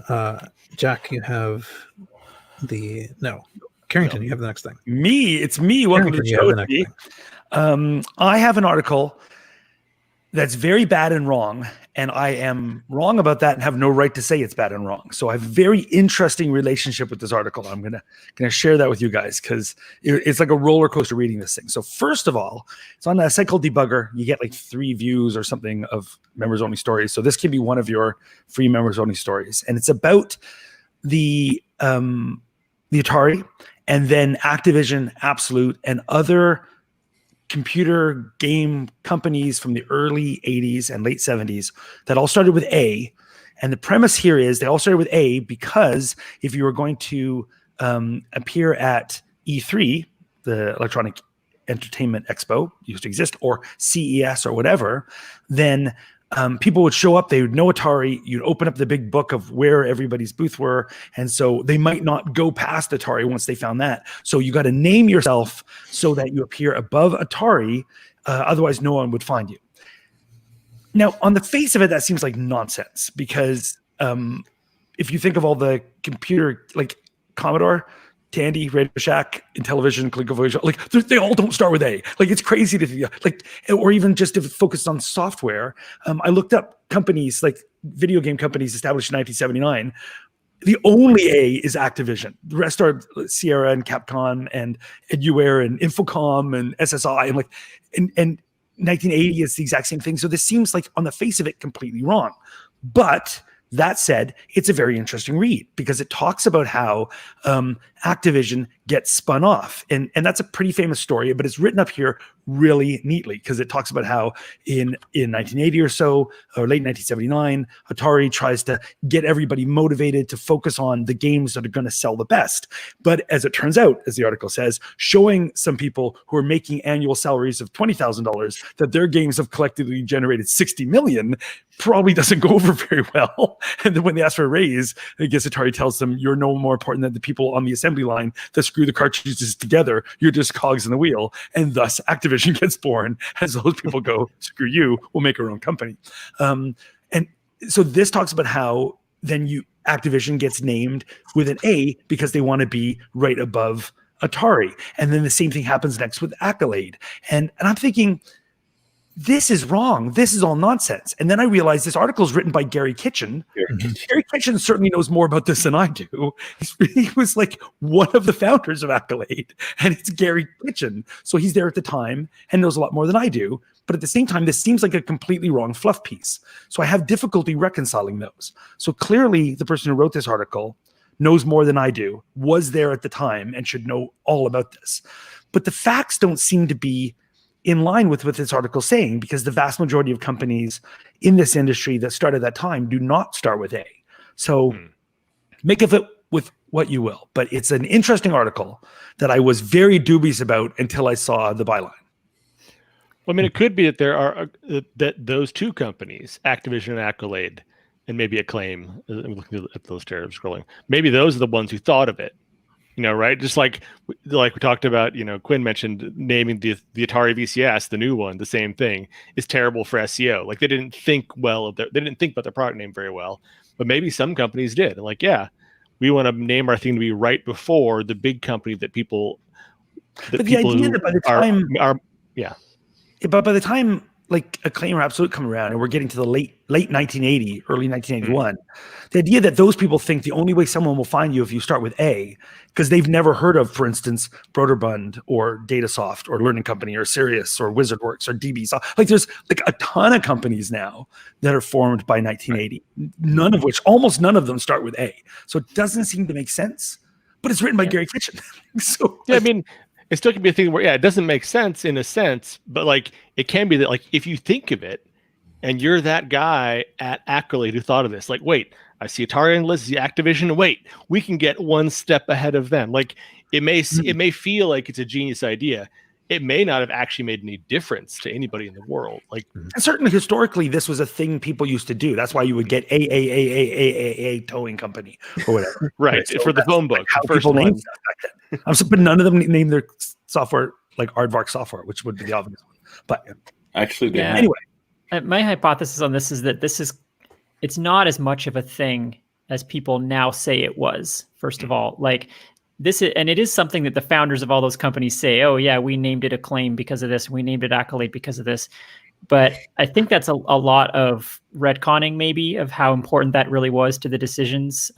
Because if you look at the old interviews from, years past, the reasons for why they did it change, right? Some will say it's the E3 listing. Others will say it was because of the phone book. Others will say it was, listings of companies in advertiser indexes in magazines. So the reasons keep changing. And as you say, Carrington, the story doesn't sound right unless you list these 6 companies that are all formed spanning 15 years, which doesn't make any sense. And the whole story is just a little too on the nose. Like it's a little too enjoyable, I think, because people keep retelling it. So I kind of think that they just liked these names, and it was kind of a running joke amongst all these, friends who were CEOs of these companies, and they all kind of were having a little fun with it. But I don't think it was, a legit ongoing war to see who could get smaller in the alphabet. Although it could be, I mean, it's a little bit like why swimmers shave themselves or whatever, right? Just like a little bit of it, little help, Yeah. Yeah. Well, all of this stuff happened so long ago, right? That everyone's memories about it have changed, and who knows why these decisions were really made at the time.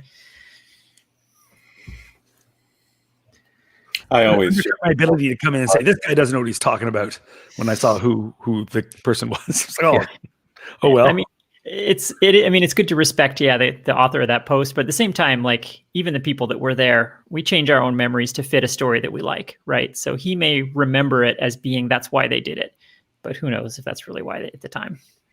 Right, and I think that like the current theory of like brain science is that we change our memories just by thinking about things. Absolutely, yeah. Every time you recall a memory, you change it a little bit. Yeah. You make the story a little better to yourself every time. And we don't even realize. Brains run on magnetic media. I'm increasingly the hero of this story.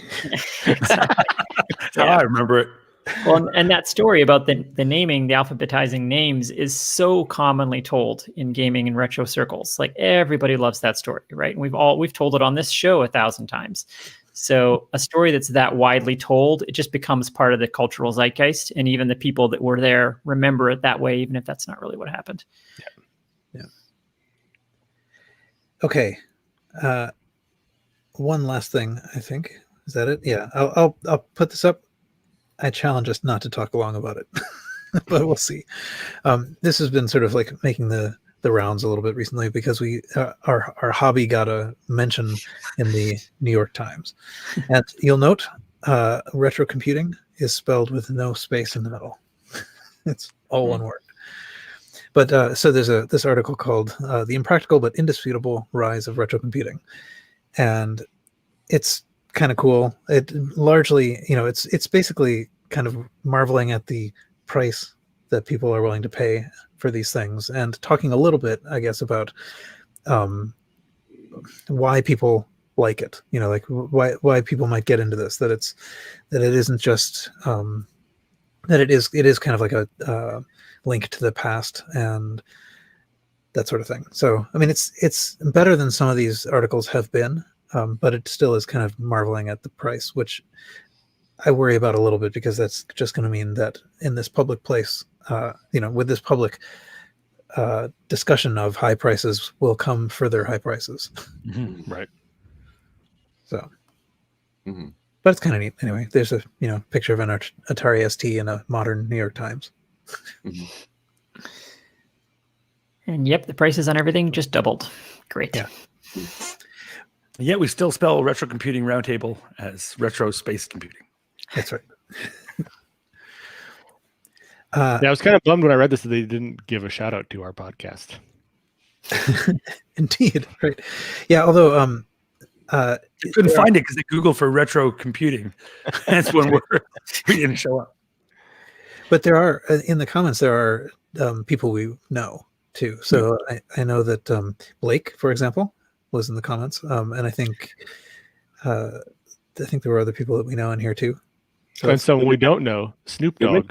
Snoop Dogg. Yeah, Snoop Dogg's in the comments. If it's actually Snoop Dogg or not, but it was someone calling himself Snoop Dogg talking about the good old days using the Amiga and the video toaster. First of all, you don't know that I don't know Snoop Dogg. Yeah, it's pretty cool. Yeah. Also worth noting that the Atari ST gets a mention and the Amiga does not. Of course. Still getting slighted.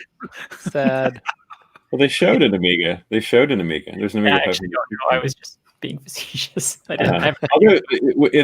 showed that really, really weird Atari ST. If you look closely at the Atari ST picture, it's that strange monitor. It's an RGB monitor that has a floppy disk in it. And I saw that too. That's not the computer. That's a monitor with a floppy drive in it. Yeah, what the heck is that? I saw it. It didn't. The computer itself is in the foreground. It's an Atari 520 STM. That's exactly the Atari ST I've got over here on the desk. But the monitor, they had a variation of a monitor where it's like, okay, here's a monitor, and we're going to give it a full width base and put a floppy disk in it, drive, and then there you go. You got your floppy drive. Did that exist? That monitor? I've never seen that before. It's very rare. I've seen it. It's not early on in the life of the Atari particularly, but I don't think, but I've seen it a few times, but it just seems such a bizarre thing. Right. That image looks like it was taken from like a press photo from back at the time from Atari or something. So it was probably a prototype or from a trade show or something. I feel like it was released. Obviously it existed at least in a prototype, but it just always seems so strange to me. Just a monitor with a floppy drive in it. Yeah, we got to get really close to the magnetic, source. Yeah. Yeah, in fact, the caption says in 1985, so that is a period photo. It's interesting that they would choose a period photo instead of actually taking a retrocomputing photo, like a modern person using these machines, as the article is, talking about. It's sort of strange that they would use a period photo instead, but it's probably a case of that's what they had in their archive or whatever, and they didn't have to pay for the photo that way. I think if they had Googled, Atari ST, they would have gotten some really good pictures in the first few links that I'm sure might have been happy they linked to. But then they got to run down the ownership of the photo, and they got to pay somebody for it, and there's paperwork. It's like, I'm sure like I said, they pulled this out of their archives because they had it and it was free. Oh, well, it says it's from Getty Images, so maybe they searched on Getty and that's what came up. Yeah, that's why some of us use Creative Commons 2.0 attribution license so people can use it and you can go watch where your images end up for fun. Yep. I like that. That's fun. Anyway. Okay. I didn't mean to get salty about New York Times. All right. I got you all riled up with my Amiga slate. Okay, let's see. So, Michael showed up in the. I can see Michael is in the comments, and so we don't hurry on and get moving. He's going to come in and restart this show. That's right. So there's one thing left to do here before we get to the word from our sponsor, which is the WASFest 18. So this is we've transitioned into the upcoming show roundup section of the show, and there's only one show that I have made any notes about, which is WASFest 18. So, but okay, so this is basically Saturday, March 20th, Sydney time at noon. So if you are interested in that, go. Well, and I think it will be streamed, right? Yeah, streamed on Twitch. So this is accessible even if you are not in Sydney, because I think it is usually actually a very small event. So, but you can make it much larger on Twitch. Michael says he'll be there. So cool. That's either enticement or a warning or a threat. Take it as you will. Okay, I think that's good. And now a word from our sponsor. This is really long. But okay. Michael, are you joining us? I don't know if he's joining us. He seems to be content to just float in the chat there. So okay. Yeah. Heckle. Yeah. Heckling from the sidelines. Perfect. Oops, did I close the window? No, I don't think I did. All right, so let me okay.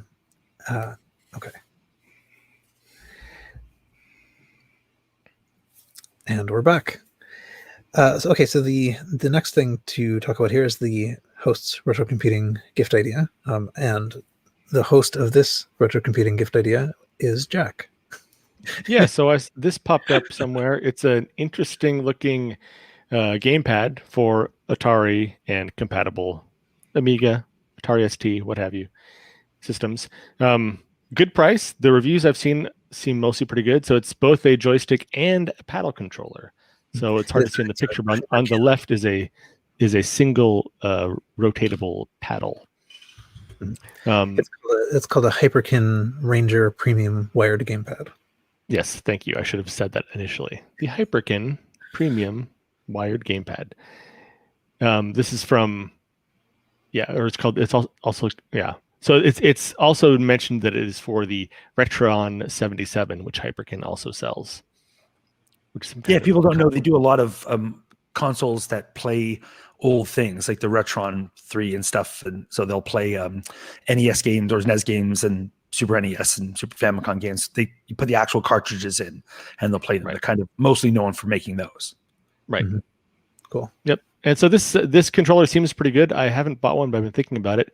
I guess the one downside with this thing of having an integrated paddle is that normally on the Ataris, you had two paddle controllers you plugged into one port, and this occupies one port with one paddle controller, which means you probably can't play any two-player paddle games with this. Like Pong expects both the two paddles to be on the same controller port, right? So, but a one-player paddle game should work fine.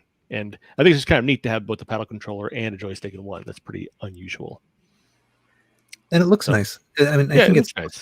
Ergonomically well designed as well. Yeah, I think it's an interesting design. It's very different from most other designs, but it does have, looks like it has a modern sort of D-pad-ish joystick rather than like a big joystick. It's not exactly a D-pad, but it's something in between. Mm-hmm. Cool.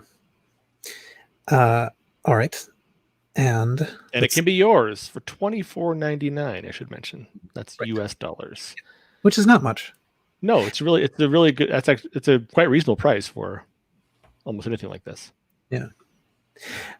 Well, and actually, also the I think this same controller can be used for like a Commodore 64 too, right? And I mean, there's definitely a number of things that use the same kind of standard.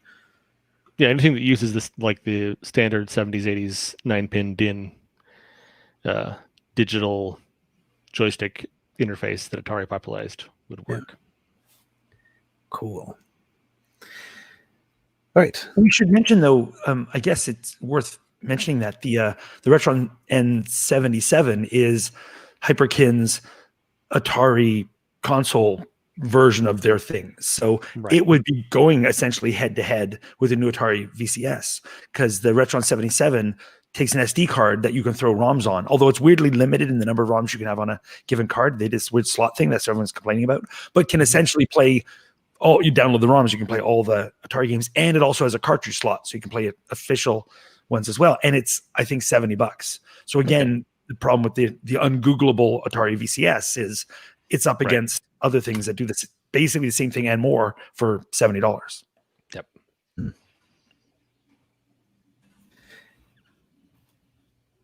Anyway, buy that for yourself. Buy it for a loved one. Buy it for me. Just buy it. Yeah, not expensive. Okay. All right. And when you're done just buying that for yourself or for a loved one, you can I've lost track of what I was saying, but once you're done doing that, you do this eBay and buy what Blake tells you to buy, which is the following. Alrighty. Okay, so I've got a couple of I've got 3 items that I'll move through quickly.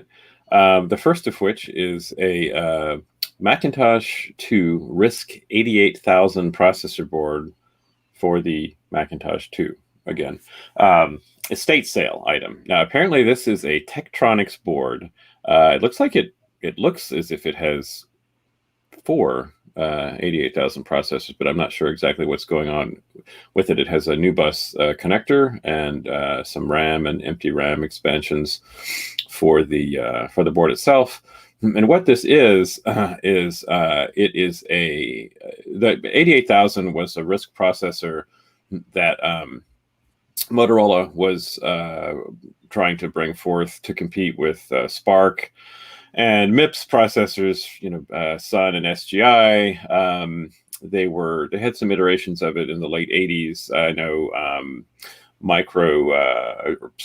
several companies were looking at it as a potential next step. They were using 68,000, 68030s, Apple, Apollo, Next, all were evaluating. I think there was a prototype Next that used the 88,000.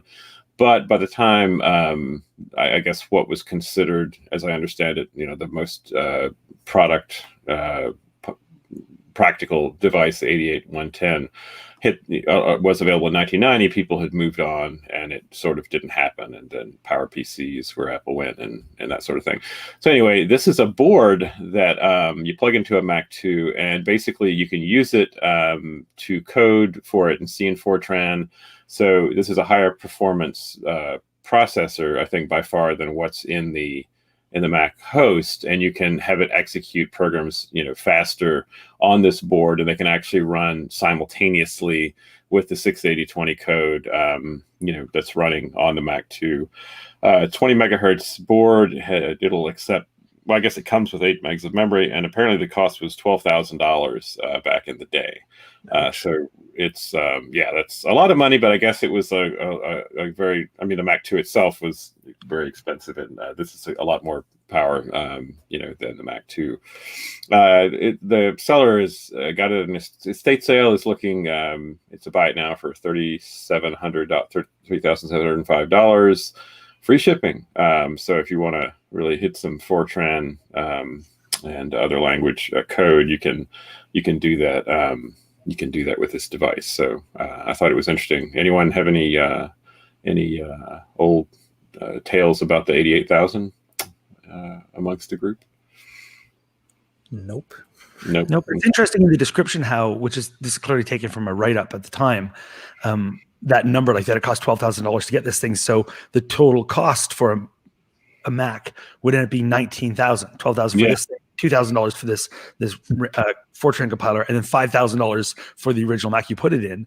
So it says that the table indicates it runs 2.4 times slower than an IBM 3090, which is a supercomputer, but at 260 times less cost. So you can see how, well, this seems outrageously expensive to stick $14,000 worth of stuff inside a $5,000 computer. If you're going to be hundreds of times less expensive than the supercomputer you're competing against, and maybe the math worked at the time. Sure. Yeah, I'm sure this was NASA, other laboratories. I'm sure this is the kind of thing. This and we've seen similar devices. I'm sure these were clearly very niche uses. But I'm sure these weren't like hotcakes. Well, like Quinn said, it's like, let's put a better computer inside this computer. Yeah, it's an early example, right? All right, except it's not just sending a stream of serial data across cable, I guess. Anyway, I thought that was interesting. You don't see the 88,000 very often. Okay, so the next item I have is the Exatron. We've talked about the Exatron stringy floppy drive. It's actually a tape system with a continuous loop, sort of akin to the 8-track tape. Continuous loop tape inside. I think, yeah, the wafer drive. It's there's, I think, Tandy. There was a number of these drives, third party, available for, I think, Tandy Model 1, Model 3. I think some of the European machines used it. There were variations of the stringy floppy. I think the wafer tape drive TI was going to use with the CC40 and their hex bus interface. And I think there were some other, takes. But this Exatron stringy floppy actually got used, in a number of areas. I've seen, Tandy Model 1s with two of these and software on it, going. But anyway, clearly they're not making more, stringy floppy wafer tapes, but this is a lot of 40. So if you have a stringy floppy drive that uses the Exatron tapes, and there are people out there that do, and are probably using them with remote frequency. Here are 40 of these. They have data on them. They're not new. Clearly, it's $2.99. Buy it now. Calculate your shipping depending. And the buyer says, 40 of them use. Some have scratches. Contain various programs. Some tapes are unwound. That can't be good. Some have cracks. So yeah, sold as pictured. But anyway. Yeah, I thought that was, if you're there's got to be some of us out there where like their whole scene is based around stringy floppies. That's like it. And so here's what you need to continue. That's the most stringy floppies that have ever existed in one place. Yeah. Ain't nobody going to be making any more of these. So you gotta you grab them while you can. It's so fun to say stringy floppy. Yeah. Yeah, the Sinclair QL also used tape loop, and I think that might be the most mainstream source or use of that technology aside from 8-tracks. Did the QL those machines did fairly well? It had the built-in. Do you know? Is it actually of this Exatron format, or is it a? No, it's their own design. Yeah. I remember. It had that. That was the coolest thing. The little built-in. I love that, but cooler in concept than in usage, I think. Yeah, I don't think they worked very well, but yeah, they were neat. Yeah, it's stringy floppy. You can call them tapes, but if you do, you have to hold your pinky out when you do, because it's a fancy tape. Well, and Sinclair went out of their way to hide the fact that it was a tape loop. Like they had some marketing name for it, and they called it like better than floppies, and they called it a data storage system. Like they never used the word tape because that had a low brow connotation. Well, no, people, the specky users, tired of slow tape loading. Wait for this. What's that? somebody used the word wafer for this. I think that might have been what Sinclair called theirs, was wafer. And I know, I believe TI was also the used Robotronics one, something like that, was the wafer drive, wasn't it? That was the. I feel like, maybe I might be confusing those. I feel like they might have used the Exatron media, the Tandy Robotronic drives. Not from Tandy, but I mean for the, I don't know. There's variations of it, but also just a little bit of trivia. I was looking at this and thinking, we've talked about these before, and so if you go back and listen to episode 214 on May 17th, you will also hear us discussing this auction. This auction, yeah. Is it, they have not sold all year. They have not sold. Whose item was it? Please don't say mine. Well, it's under your name. That's got to be a bingo square. But I don't know for sure, actually, though. If you brought it up, it's possible that it was added in discussion.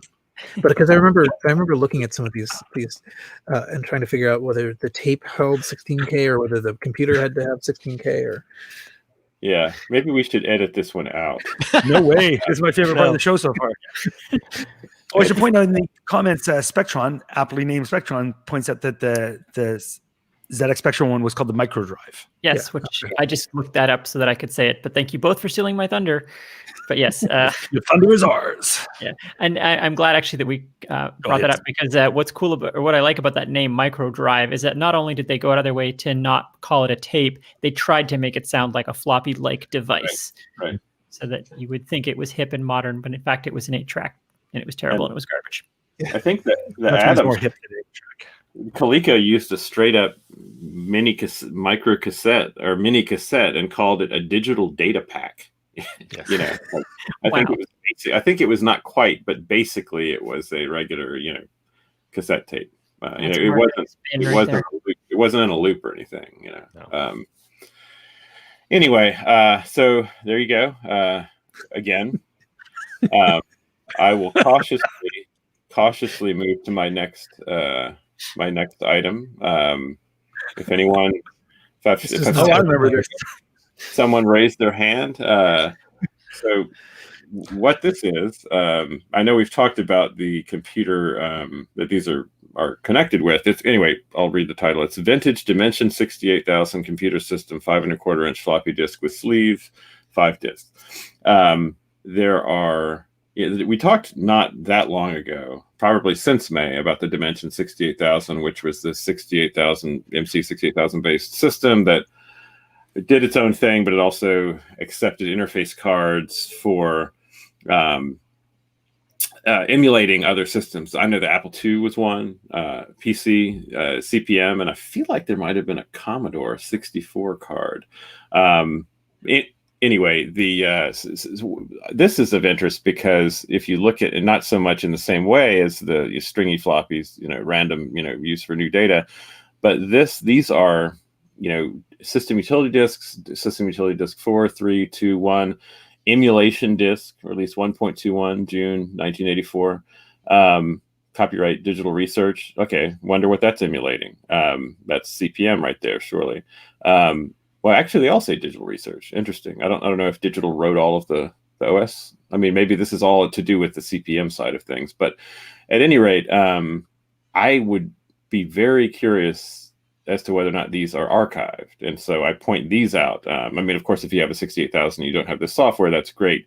But this seems like a good one. Like getting these archived would be a great thing. Unfortunately, it's $200 for this item. It's a buy it now, and it's located in Tyler, Texas, and there's a very lengthy list of places where it can be shipped. But I assume it's not every country in the world. But anyway, so this looks like a good archive opportunity. I'm guessing there aren't huge online archives of Dimension software, but that caught my eye, and I've always been keen on the bizarre Dimension system. So, So there it is. That's the last one that I have to bring up. So cool. And Carrington, you have the next thing. Okay, so as you guys know, I like a theme, and generally I'm trying to sell stuff to Paul, but we're doing a twist this time. these are a couple of things that Paul should not buy, and no listener should buy. So pick some auction items nobody should buy. The first is this keyboard keycap remover. So it's a little ring, little 2 sticky outy bits, and it says works on an Apple II, which is why it's selling for $9.99. Doesn't sound like a lot, but this is a general thing sold all the time on eBay for $1. When it doesn't say Apple II in the listing.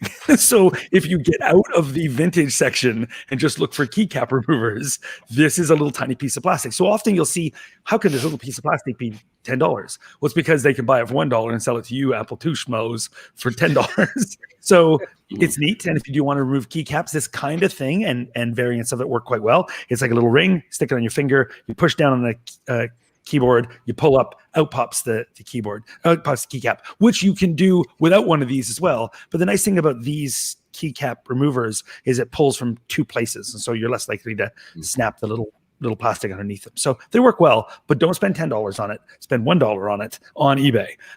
So that's my first choice, is to say, here's a neat thing. It says Apple II. Ignore that part. Look elsewhere. So Paul, don't buy this. One thing I should also say, though, I mean, like the one thing that works really well for the removing keycaps are chip pullers. They're terrible, terrible things for pulling chips, but they're great for keycaps. Oh, that's a good tip. That's what I use as well. I use my chip puller. Good idea. I never thought about that before. Nice. See, you can get one for nothing. Paul, don't buy this. Buy that instead.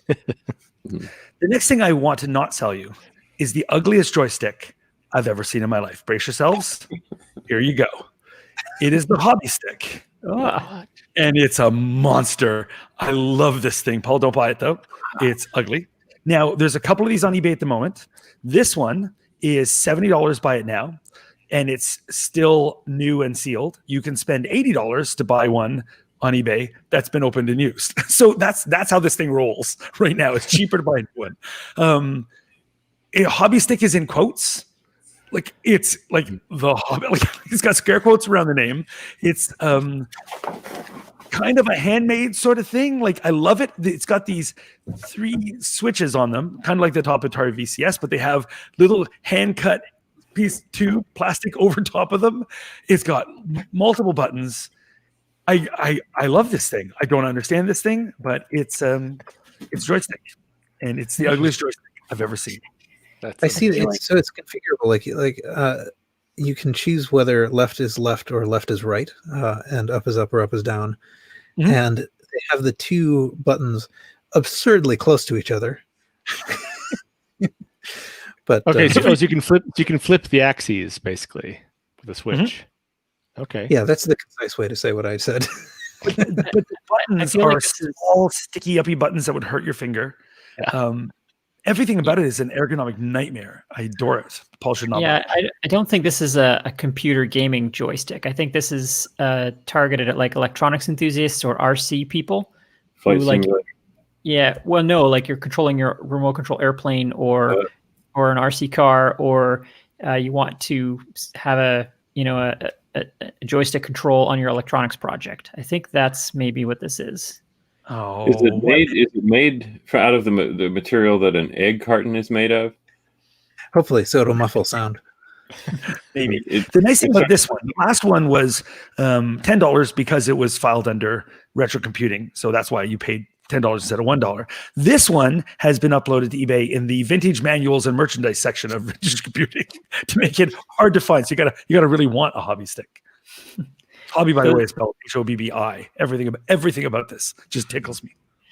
Those buttons are off-the-shelf Radio Shack parts from that era. I actually have a bunch of those in my bin from back then. Like, that was, if you went to Radio Shack to buy a push button, it was those exact ones. So I think this must have been like a hobbyist who had made this product to sell to other hobbyists, and he was sourcing the parts from like Radio Shack and elsewhere. Yeah. I like how because you've got your hands so tightly clustered around those next virtually unseparated buttons, they've extended the height of the toggles with plastic tubing, so you can throw those switches a little bit easier. Interesting. Yeah, that's. The seller says on the bottom, you can see in the photo here, appears to be documentation bundled in it, but don't know because it's sealed. So there appears to be here a little piece of paper or something tucked in the shrink wrap. So it comes with documentation, but we don't know what that is. What secrets might it hold? And there's no photo of the back. So what it attaches to, don't know. There's no cable coming up. So Does it have no cable or? Well, it says it's for Apple II and Apple III, so this seems to be maybe it's under it. Yeah, or maybe it's wrapped up inside there. Maybe this device, it doesn't even have like a bottom plate, and the whole cable is just shoved up inside of it. Maybe One can hope. with the instructions, like a fortune cookie. And I can't tell by looking at the stick itself, but I like to think that stick does not actually tilt, but slides in both axes, because that would be sweet. That would be sweet. Okay, so a quick update. Since, as I said, this is available. If you want to spend more, you can get it used. This is the listing from somebody else, different seller, for $80, not shrink wrapped. And I bring this one up because it includes photos of the back of it. So I don't know if you guys want to guess now what kind of port it has, what kind of cable it comes with. But whatever you guess, you're wrong. The back is completely empty. It's okay, just, Quinn, explain that one. I think on the underside, there are no cables. The bottom is sealed. This is a completely sealed box. So I think you're probably supposed to take the bottom off, and on the inside there's terminals because you're supposed to wire it into your project, like your home. I think it's an Apple III wireless joystick, and now Paul, you should. Yeah. But like if you're playing around with robotics and that kind of thing, like you want to build a hero robot like thing or whatever, like this kind of thing would be useful for that. So that's my guess about what it is. I guess there's enough clearance under the bottom, at the edge of the bottom panel, that a ribbon cable could be slipped out. Yeah, probably. Just barely. Or the intent is you're supposed to cut a hole for whatever wiring you want for your project, something like that. Like that, it's sort of like a project box in that sense. Anyway, Paul, I picked this, and you should not buy it. I'm giving you a couple weeks off from buying the things I recommend. I did. By the way, did I tell you that? I did get the Mimeo digital whiteboard. Mm-hmm. Good at selling Paul stuff. So I've honed my Paul selling skills over the years we've done this podcast. I like it when Carrington gets Paul to buy something during the show. Those are my favorite. It's happened. Yep. Okay. Anyway, those are my choices. Cool. Let's see. Am I next? You're up. I think I am next. Okay. I have, as usual, I just put a bunch of stuff in the show notes, and I will not talk about all of them. Let's see if I can find the window. Is that it? Yeah. In fact, I don't think I'm going to talk about that one either. Okay, let's see. I'll talk about this one. This is an Apple II keyboard repeater. It's a little device that you put, you connect to your Apple II keyboard, and I believe what it does is basically it's just auto repeat. So if you hold it down, after a little while, it'll start repeating the key. But I thought this was kind of interesting, actually, just because what it brings up is the fact that computers didn't always used to do this. This is a special thing. So, more convenient than Apple's repeat key, standard on Apple III, IBM, and most professional terminals. But now you can get this on the Apple II also. And the Apple II and Apple II Plus actually had a key that was labeled repeat, and if you hold that down, then it would repeat the key. And it mentions that you can actually you can make this go 2 different speeds by using the add-on board and the repeat key. Then it will go twice. Zip through text. Okay, you're sleeping on if you go to the first photo, first of all, this has a great name because it's repeater with 4 R's at the end. Yes, we have to talk about the name. But more than that, we have to talk about the subtle joke on the price sticker. Oh, good eye. Nice. $sign appears twice, and that's hilarious. That's when the repeater goes wrong. Whoever sold this at that store and no one noticed your joke back in 1980, I see you. Yes, we're here for you now. Yeah. Proprietor of Cincinnati Computer Store. Yeah, that's right. Yes. Yeah, it says $$$34.95. Because that's exactly what I would have done if I was pricing things at Cincinnati Computer Store. I totally would have priced it that way. So I hope that joke, somebody just sat on that joke now for 30 years and we finally noticed it. Well, actually, I believe that this is I don't know if it says in this particular description, but other things by the seller does indicate that this is from an old repair store. So, I mean, the seller might well have been the person who put that price tag on. Nice. I do like that they have sample usage in the description there. It's like sample output in the eBay description, and it just has a row of X's, and it says it will do something like this. Yeah. Thanks. Yeah. That's the person who would do that price tag. Yeah, exactly. Pretty sure we grokked it from the description, but I appreciate the sample output. Well, because of course we could tell, as the person was typing in the eBay description that they held down the key for a certain amount of time and then it started repeating. Exactly. Yeah. Let's see. Yeah. So there. Sorry, go ahead. Yeah, actually, a couple of the other things that I was going to talk about were from the seller as well. But so go ahead. Yeah, Blake, what were we going to say? Oh, I was going to say I've solved the mystery about the analog MSI joystick. Shall I reveal it? Yes. Sure. So I found a open directory that has 4 photographs. It's a directory dedicated to this particular joystick, and what we see is there's a picture of the bottom of the board. This is with it open, and you see some colorful ribbon cables. There is also a picture of the top of the board, and you can see that there's the rainbow colored connector. And apparently, if you take the bottom off the board, it disassembles. I guess the cable was inside, and it's got the standard. What is that? The Apple II 16-pin.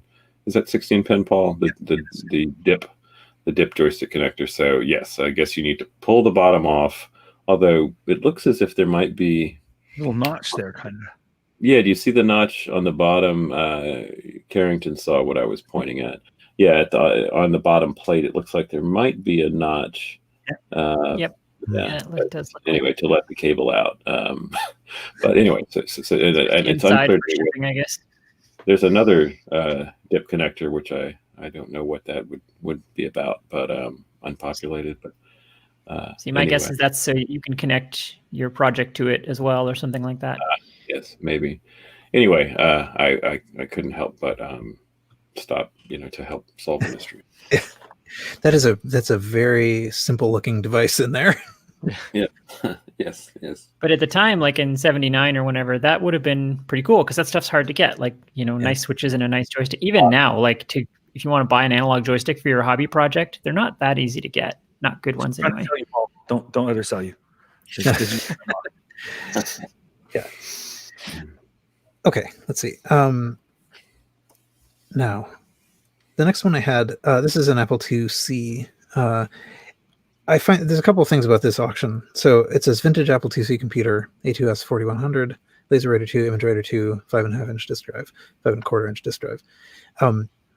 So one thing about this is that I don't think it jumps out particularly because the title says Apple IIc all smashed together with the number 2, right? So I mean, like you've got to have a pretty wide search to find this.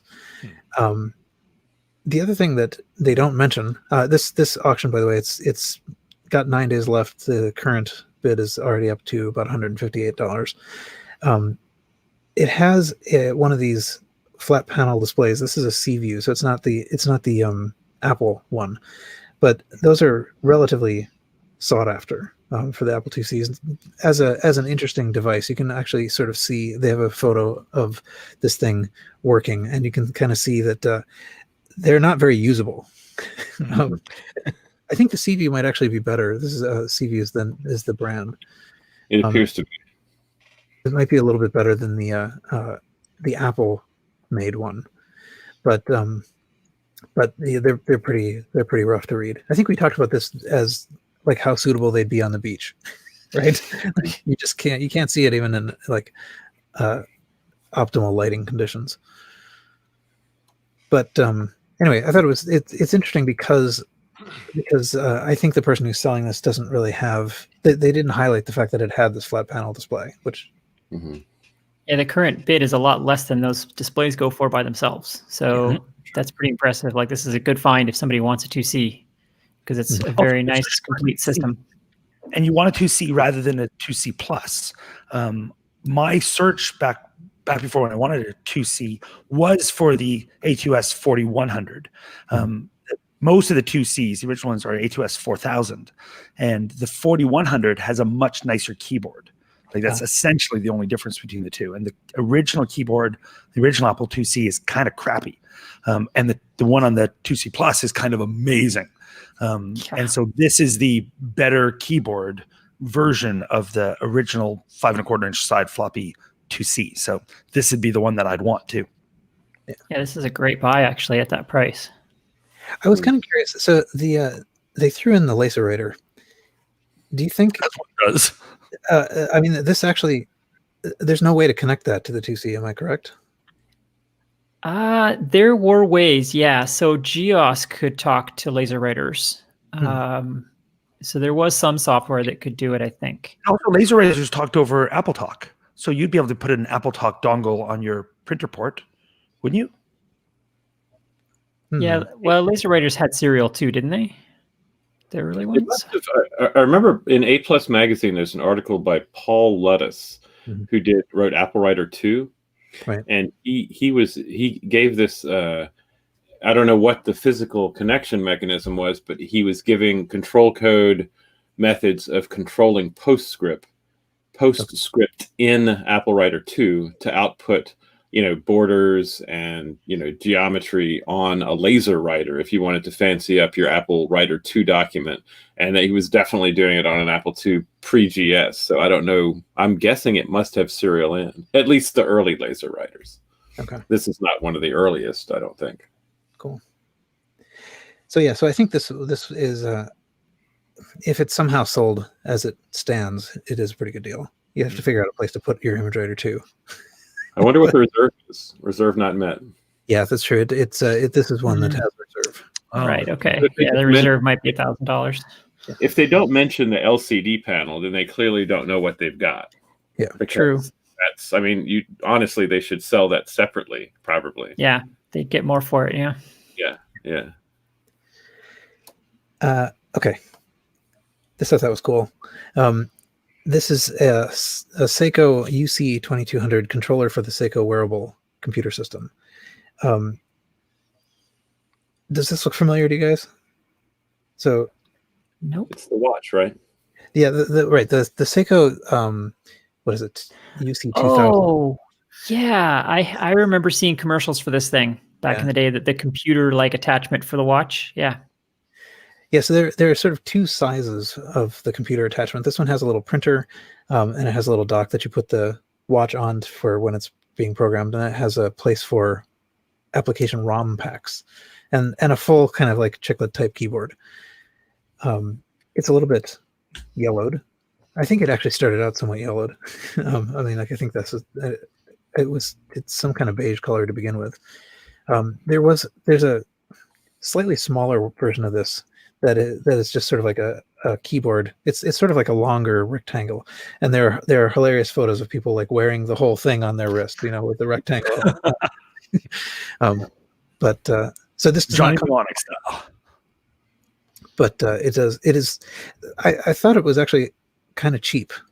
It's $80, and I think these probably come up like not at all. Yeah, dude, this thing's got to be rare. It's pretty cool, actually. If I had the watch, this would be really fun to have with it.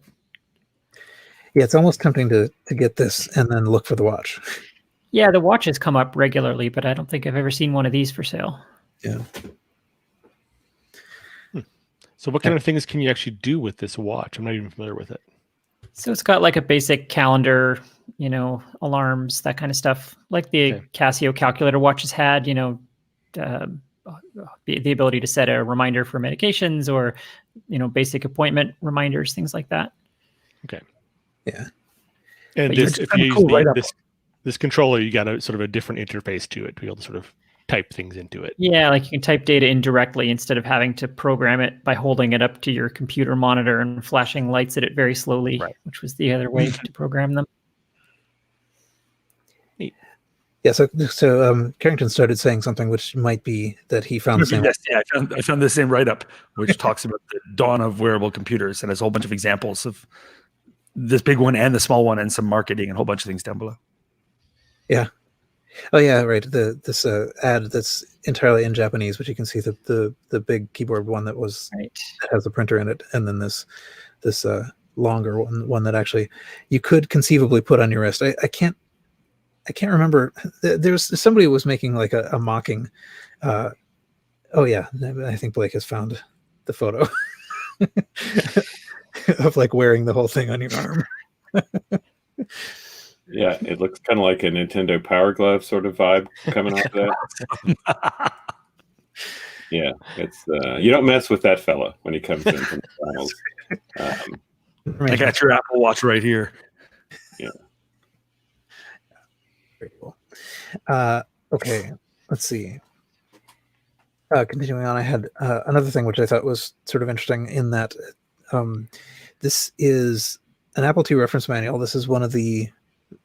It's basically came with the original Apple II, so it's I don't know, whatever. It's typewritten notes. It was kind of like the first thing.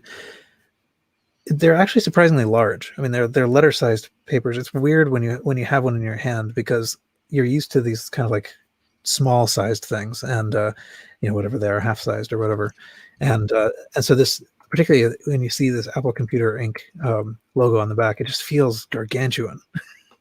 But anyway, these things go for a lot. This one seems to be in fairly good shape, and this person doesn't know what they have, I think. So it's a buy it now for $70, and I think that's actually kind of cheap for this book. So if you were looking for it and you are watching the stream right now, then you might want to buy it. I don't need it. But isn't the red reference like a really sought after thing? I mean, it's quite valuable, or very much more valuable than they're asking about. Am I right? I believe so. I mean, like maybe not very, very much, but yeah, it could sell for twice that probably. So I think it's come down since it's been. Didn't somebody scan it and re-release it? I think David Grealish had something to do with that project from somebody. Like you can get a remake. Yeah, didn't Call Apple? Didn't they re-release this? Yeah, I think it's Call Apple. I think you're right. Yeah. Was it this one? Was it this book though? I think that was Wozpack. Oh, that might be what I'm thinking of. Which is kind of similar but less organized. Wozpack is like the tech notes or whatever of the early Apple days. As I recall, it's just like a bunch of stuff kind of like jumbled together because they didn't have a manual, so they just gave that out. Stream of consciousness. Yeah. Let's see. The next one I think I will mention is it's an IBM PC expansion unit. I think we might have talked about these before, but they are kind of rare. It looks exactly like a PC or a PC XT or something, but it's basically just an empty shell with slots that you connect to your PC or PC XT for extra cards or putting a hard drive in or something. You stack them. Yeah. So let's see. I think they had a close-up of the badge. Yeah, IBM Personal Computer Expansion Unit. I always thought they were so cool. See a stack, like to see that with the second unit on top. It looks like you're definitely mean some serious computing business. Yeah. In other words, marketing figured out how to monetize a bunch of extra stock they had in cases. Exactly. It does kind of look like that, yeah. Although it does actually look like there's, it has the pieces you need to do the connection, if I am reading this right. Because it's just a, I guess you would call it a motherboard, but I mean, it really is like there's a nothing board inside that just has slots, but you do have cards that you connect to your actual PC. So how do you connect that to your PC? Oh, just ribbon cables somehow. Takes one slot into your actual PC, I think. Yeah, Okay. my guess is that one of these two cards that's sitting in there is the one that you take out and put in your actual PC. Like a bus extender kind of thing. Yeah. And then it's got drive bays and it's got its own power supply. Jeez. It is basically a PC without the PC part. And this particular seller is asking $700 for it. So it's known not to be, it's known to be somewhat rare, although that might be pushing it. So, okay, let's see. I think that actually exhausts the ones that I need to talk about in this time frame. So I will leave it at that. Quinn, do you have any? You do. Yeah, I actually was looking stuff up while we were recording, just because since we talked about it. So I did some checking on eBay for Amiga books, and there's not much, unfortunately. I did find this one and one other similar one, Amiga for Beginners. So these are contemporary books from the period, which I guess is what contemporary means. And it's from my department of redundancy department. So books like this exist, and this seems like this would be actually a really great way for me to do what I'm trying to do. These are kind of the Amiga for Dummies books from the period. They are weirdly pricey, though. So like the new retro book, the programming book that I mentioned at the top of the show, that was $18. So shipped to my door Prime for free. It'll be here tomorrow. This book is $54. So, and these are the kinds of books that at the time were just throwaway. Like you'd go into Barnes and Noble and there'd be a crappy dusty rack of 1,000 of these variations of this book, and 99% of them were terrible. This kind of mass market, pop computer book. So it's hard to know if this one is any good. It's not like Amazon where you can look inside the book and see, there's often not even pictures of the back, so you can't even tell what's in the book really. This one does have a picture of the back, which is nice. So I was able to kind of zoom in on it, and it does show, this is kind of what I would want. Like, here's how you manipulate files, and here's how the command line works, and here's how to, do the basics, how to boot it and so on, customize things and creating icons and the kind of basic usage stuff. So this could be a good way to go. But yeah, the price is turning me off a little bit. $54 seems like kind of a lot for something like this. So maybe I'll keep looking, but it's a good option. Do you think there were a lot of disc? It's in the write-up on the back, it says it comes with the extras diskette, but oh, that's interesting. I didn't notice that. Yeah, I would bet money that disc is long gone. Yeah. Yeah, but you can probably find it online. Yeah. I don't think that Zelda did this on purpose, but the back of the book photo doesn't show the whole back of the book. It doesn't show the bottom, so you can't see the ISBN. And so if you can get that number, it makes it really easy to find other copies of a book. Right. They might have done that on purpose, honestly. That's the kind of thing that eBay sellers do on purpose. But yeah, if you look at the related auctions, and there's just nothing in this category even. I found one other book that was the original, like the Commodore book, the official Commodore 500 Amiga Beginner's Guide. And that somebody wanted $80 for that. So again, because it's an official book, it's going to be more expensive, more collectible. But that's a lot of money for these books. Yeah, the Abacus books, I had a few for the Amiga. They would, some of them would just come with like Abacus / Data Becker were these companies that would publish. There were a lot of the different books, and they were they're not super high quality print books. I mean, they're almost newsprint. And they usually came with the disc. I think half of them came with, like their version of the Data Becker, their version of like an assembler. Like they'd throw in an assembler with a lot of the books, and it's pretty easy to find that online. It's a fine. I'm just saying the content is good. I'm just saying the build quality, so to speak, it's certainly not anything on the high end of quality. Yeah, I mean it's a mass market book that's 40 years old. So yeah, I'm sure it's not great, but I do like this one. Covers Workbench 1.3 and Release 2.0. So, it's sort of late in the cycle of this book. This is like a second or a third edition, at least. So the information will be a little more current. And it does mention command line stuff on the back. So, this has a lot going for it, but again, $54. I don't know. Maybe I'll look for a scan. Although I found one called the Compute's Beginner's Guide to the Amiga. It's only $7 Canadian. Oh, that's cool. Yeah, the compute books were good. $2. Right. All right, but that's all I had. Yeah. The you can find that same book on Amazon from looks like from like $4 to $13. Oh, okay. Al in our chat said found it for $4.19. Nice. Okay, it's good to know. What's weird, because that didn't show up. Like I searched Amazon for Amiga books, and none of this showed up. So that's pretty interesting. Something wrong with Amazon's search on this topic. Mm-hmm. They're anti-Amiga, I guess, once again. I'm sure Typical. Are we all? Lighted by the of every- search engines even. Damn it. Yeah, it's funny. If you just search for Amiga, the book that I showed does not come up. I had to search, I searched for Amiga in the books department on Amazon. That book does not appear. I had to search for Amiga programming before that came up. Couldn't tell you why. Well, I wonder if Alan showed notes said he searched on thrift books, which he had mentioned earlier in the show as well, that's his source when he goes Yes, I saw that. And actually, while we were recording, I looked on thrift books. They have a bunch of them listed, but none of them are in stock, except one. They had one of the kernel reference manuals, but they wanted $85 for it. So yeah, I'm not that interested in this. Well, yeah, and I don't find, like, for these things, I really kind of find them interesting for the information and not for the artifact, so I don't Exactly. Yeah. For something like this, if there's a good scan of it out there, that's fine. Like, I just want the information out of it. And probably the author and the publisher, if they're even still around, have gotten whatever benefit they're going to get already. Buying it from a third party is not going to give them any. Yeah.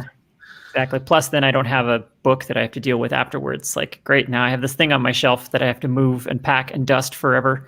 Yep. So yeah, a good scan is preferable in a lot of ways, despite what I said earlier, whining about scans of these books. Oh well, we are not all always consistent. Okay, I think we made it. Did we make it? Any other eBay auctions we needed to talk about? Okay. We did it. Congratulations, everybody. We can now move to closing discussions. Blake, you have something? Me? Okay. Closing discussion. I don't have a whole lot to mention. I will say, aside from the Parciero for the Amiga 1000 that I talked about and I'm playing with, I did receive a update I ordered for my Atari. I have a PAL Atari 800 XL. It's I think, and we've talked about it here before, the Ultimate 1 meg upgrade, which and the reason I got it, you put it in the system, it replaces the system ROM, and it attaches to the MMU of sorts that the system has, and basically turn it on, and it has a FPGA and storage, and it lets you load any of the ROMs that have ever existed for the Atari that are compatible including some custom ones.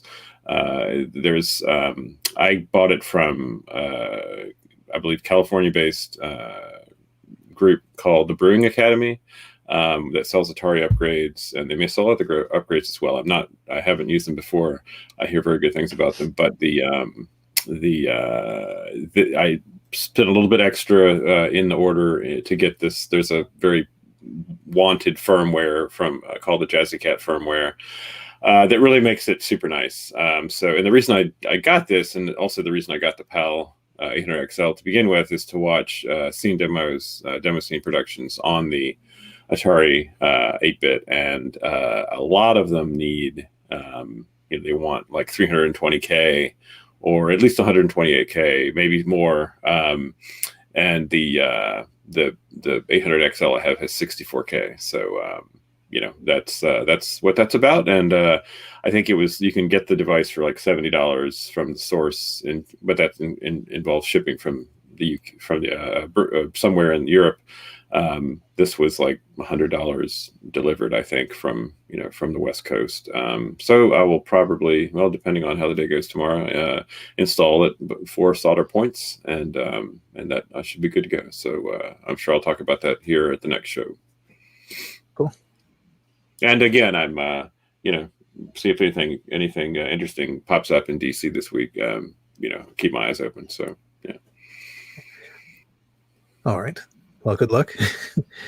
Yeah. Carrington, any closing thoughts? Retro thing I've been doing is I've opened my G4 iMac. I don't know if I had mentioned that last episode. Had I opened it yet back then? I have, and it's amazing. I know I don't like to have a lot of stuff. Witness the emptiness behind me, the void that is my life. I'm thrilled with it. It's so beautiful and so low. The keyboard is mushy and whatever. but it's great. I've been playing the current game we're playing for Eaten by a Group, the Infocom Arthur game, and it's fantastic. Like I'm playing on this, and I'm downloading tons of games and just pirating like crazy, and it's like the old days have returned. And I couldn't be happier with this thing. Like it's amazing. It has the one problem it has, which is shared by a lot of G4 Macs, is the arm is a little loose, so it'll hold itself up or very low, but if you try to get like that 45 degree, it goes no, and it just drops. So I got to figure out how to tighten that up, but I hear that's really difficult to do. It's some weird cabling thing inside, so we'll see. Right now, I'm used to having taller monitors anyway, so I mostly just have it stuck straight up. It's a delight. I love it. Paul, you should buy one. Yeah, very cool. Wait, you have a bunch, Yeah. but you should buy more. Yeah, I believe that they are sort of notoriously hard to get into. Like I have all the parts. I'm going to be doing a big upgrade. I was going to do it tonight, but it looks like I'm pushing it off to next weekend. So I'm going to be opening up, changing the RAM, putting in a new solid state drive. I'm going to do the whole shebang at once, as we'll see. I read through a little parts, like a thing on how to take it apart. It doesn't look that difficult, so I got it. I used to do stuff in this era all the time, so it should be fine. Or maybe I'll destroy it. Who knows? Yeah, nothing's meant to last. The thing I remember that sort of worried me a little bit is having to sort of reapply thermal paste at some point in this process, But so I mean, it's possible that it works. I think that when I try to do this, what's going to end up happening is that I will then turn it on and it will just melt. But, oh, it could be I have the 2002 model of the 800 megahertz. I think it is. So it's the one that can still boot to OS 9 or Mac OS 9, which is what I got it booting to now, and that one seems easier to open up and make changes to than subsequent ones. The 17-inch monitor versions and the 20 seem to be, there's more paste involved, there's more things glued. So this is an easier one to open up, apparently. So we'll see. But it's got a battery in it that I really want to change. So that's the main thing. I want to get in there and make a change to that thing before it just is acid everywhere.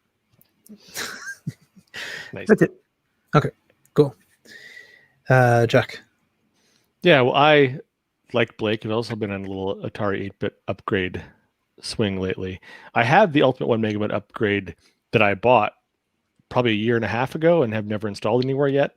And so I only very recently got around to actually opening up a couple of machines to figure out when I want to install it in. Some of the Atari 8-bits have things socketed, some everything surface mount, some it's a mix. And some 800XL that I opened up, it had some things socketed, but not everything. Notably, the ROM chip seems to not be socketed. Whereas I opened up my 600XL, and there everything was socketed. And I already had a 64K upgrade for that ready to install.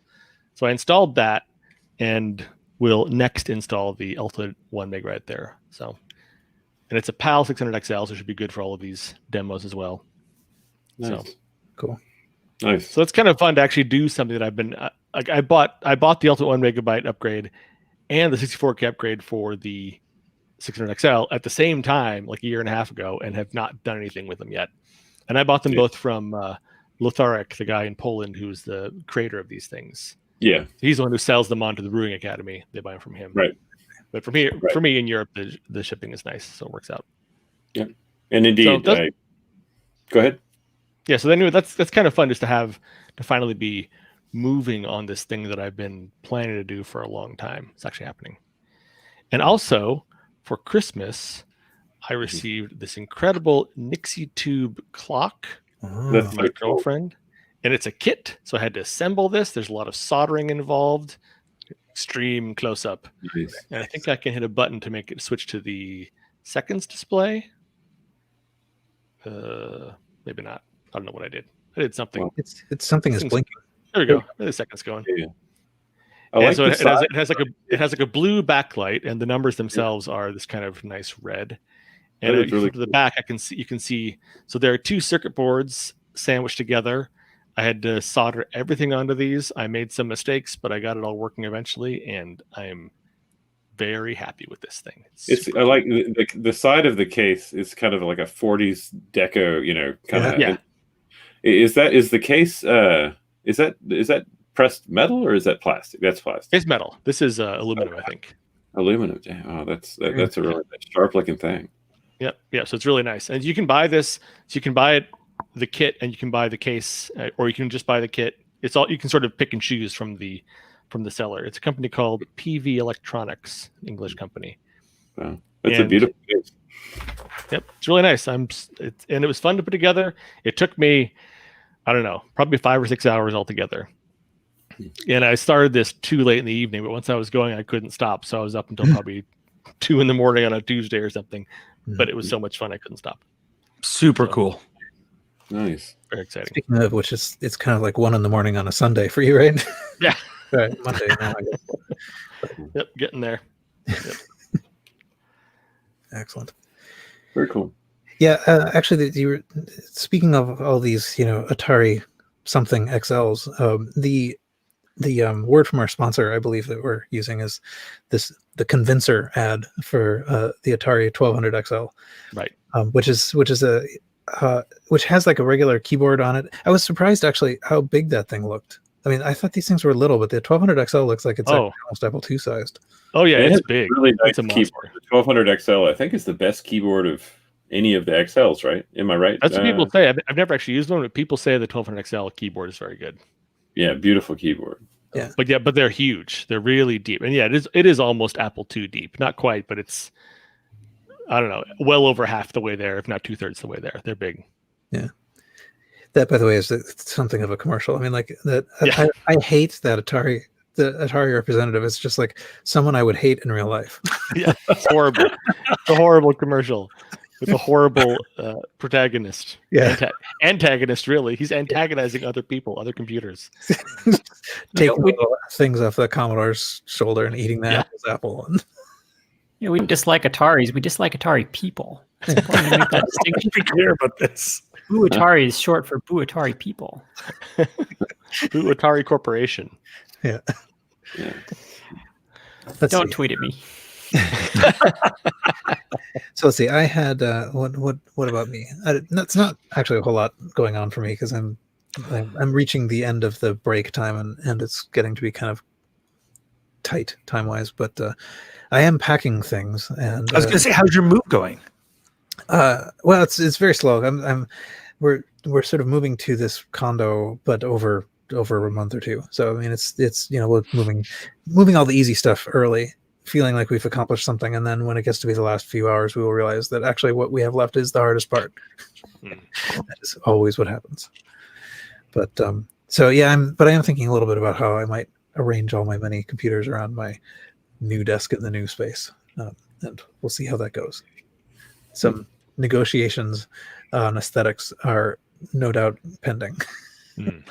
No doubt.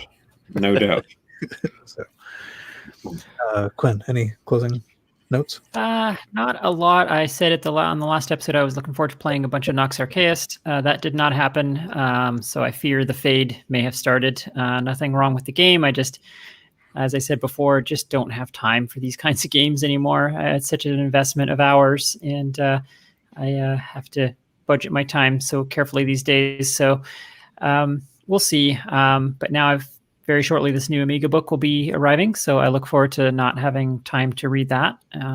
Maybe I'll report back on that on the next show, but if not, well, it'll also be more of nothing. Excellent.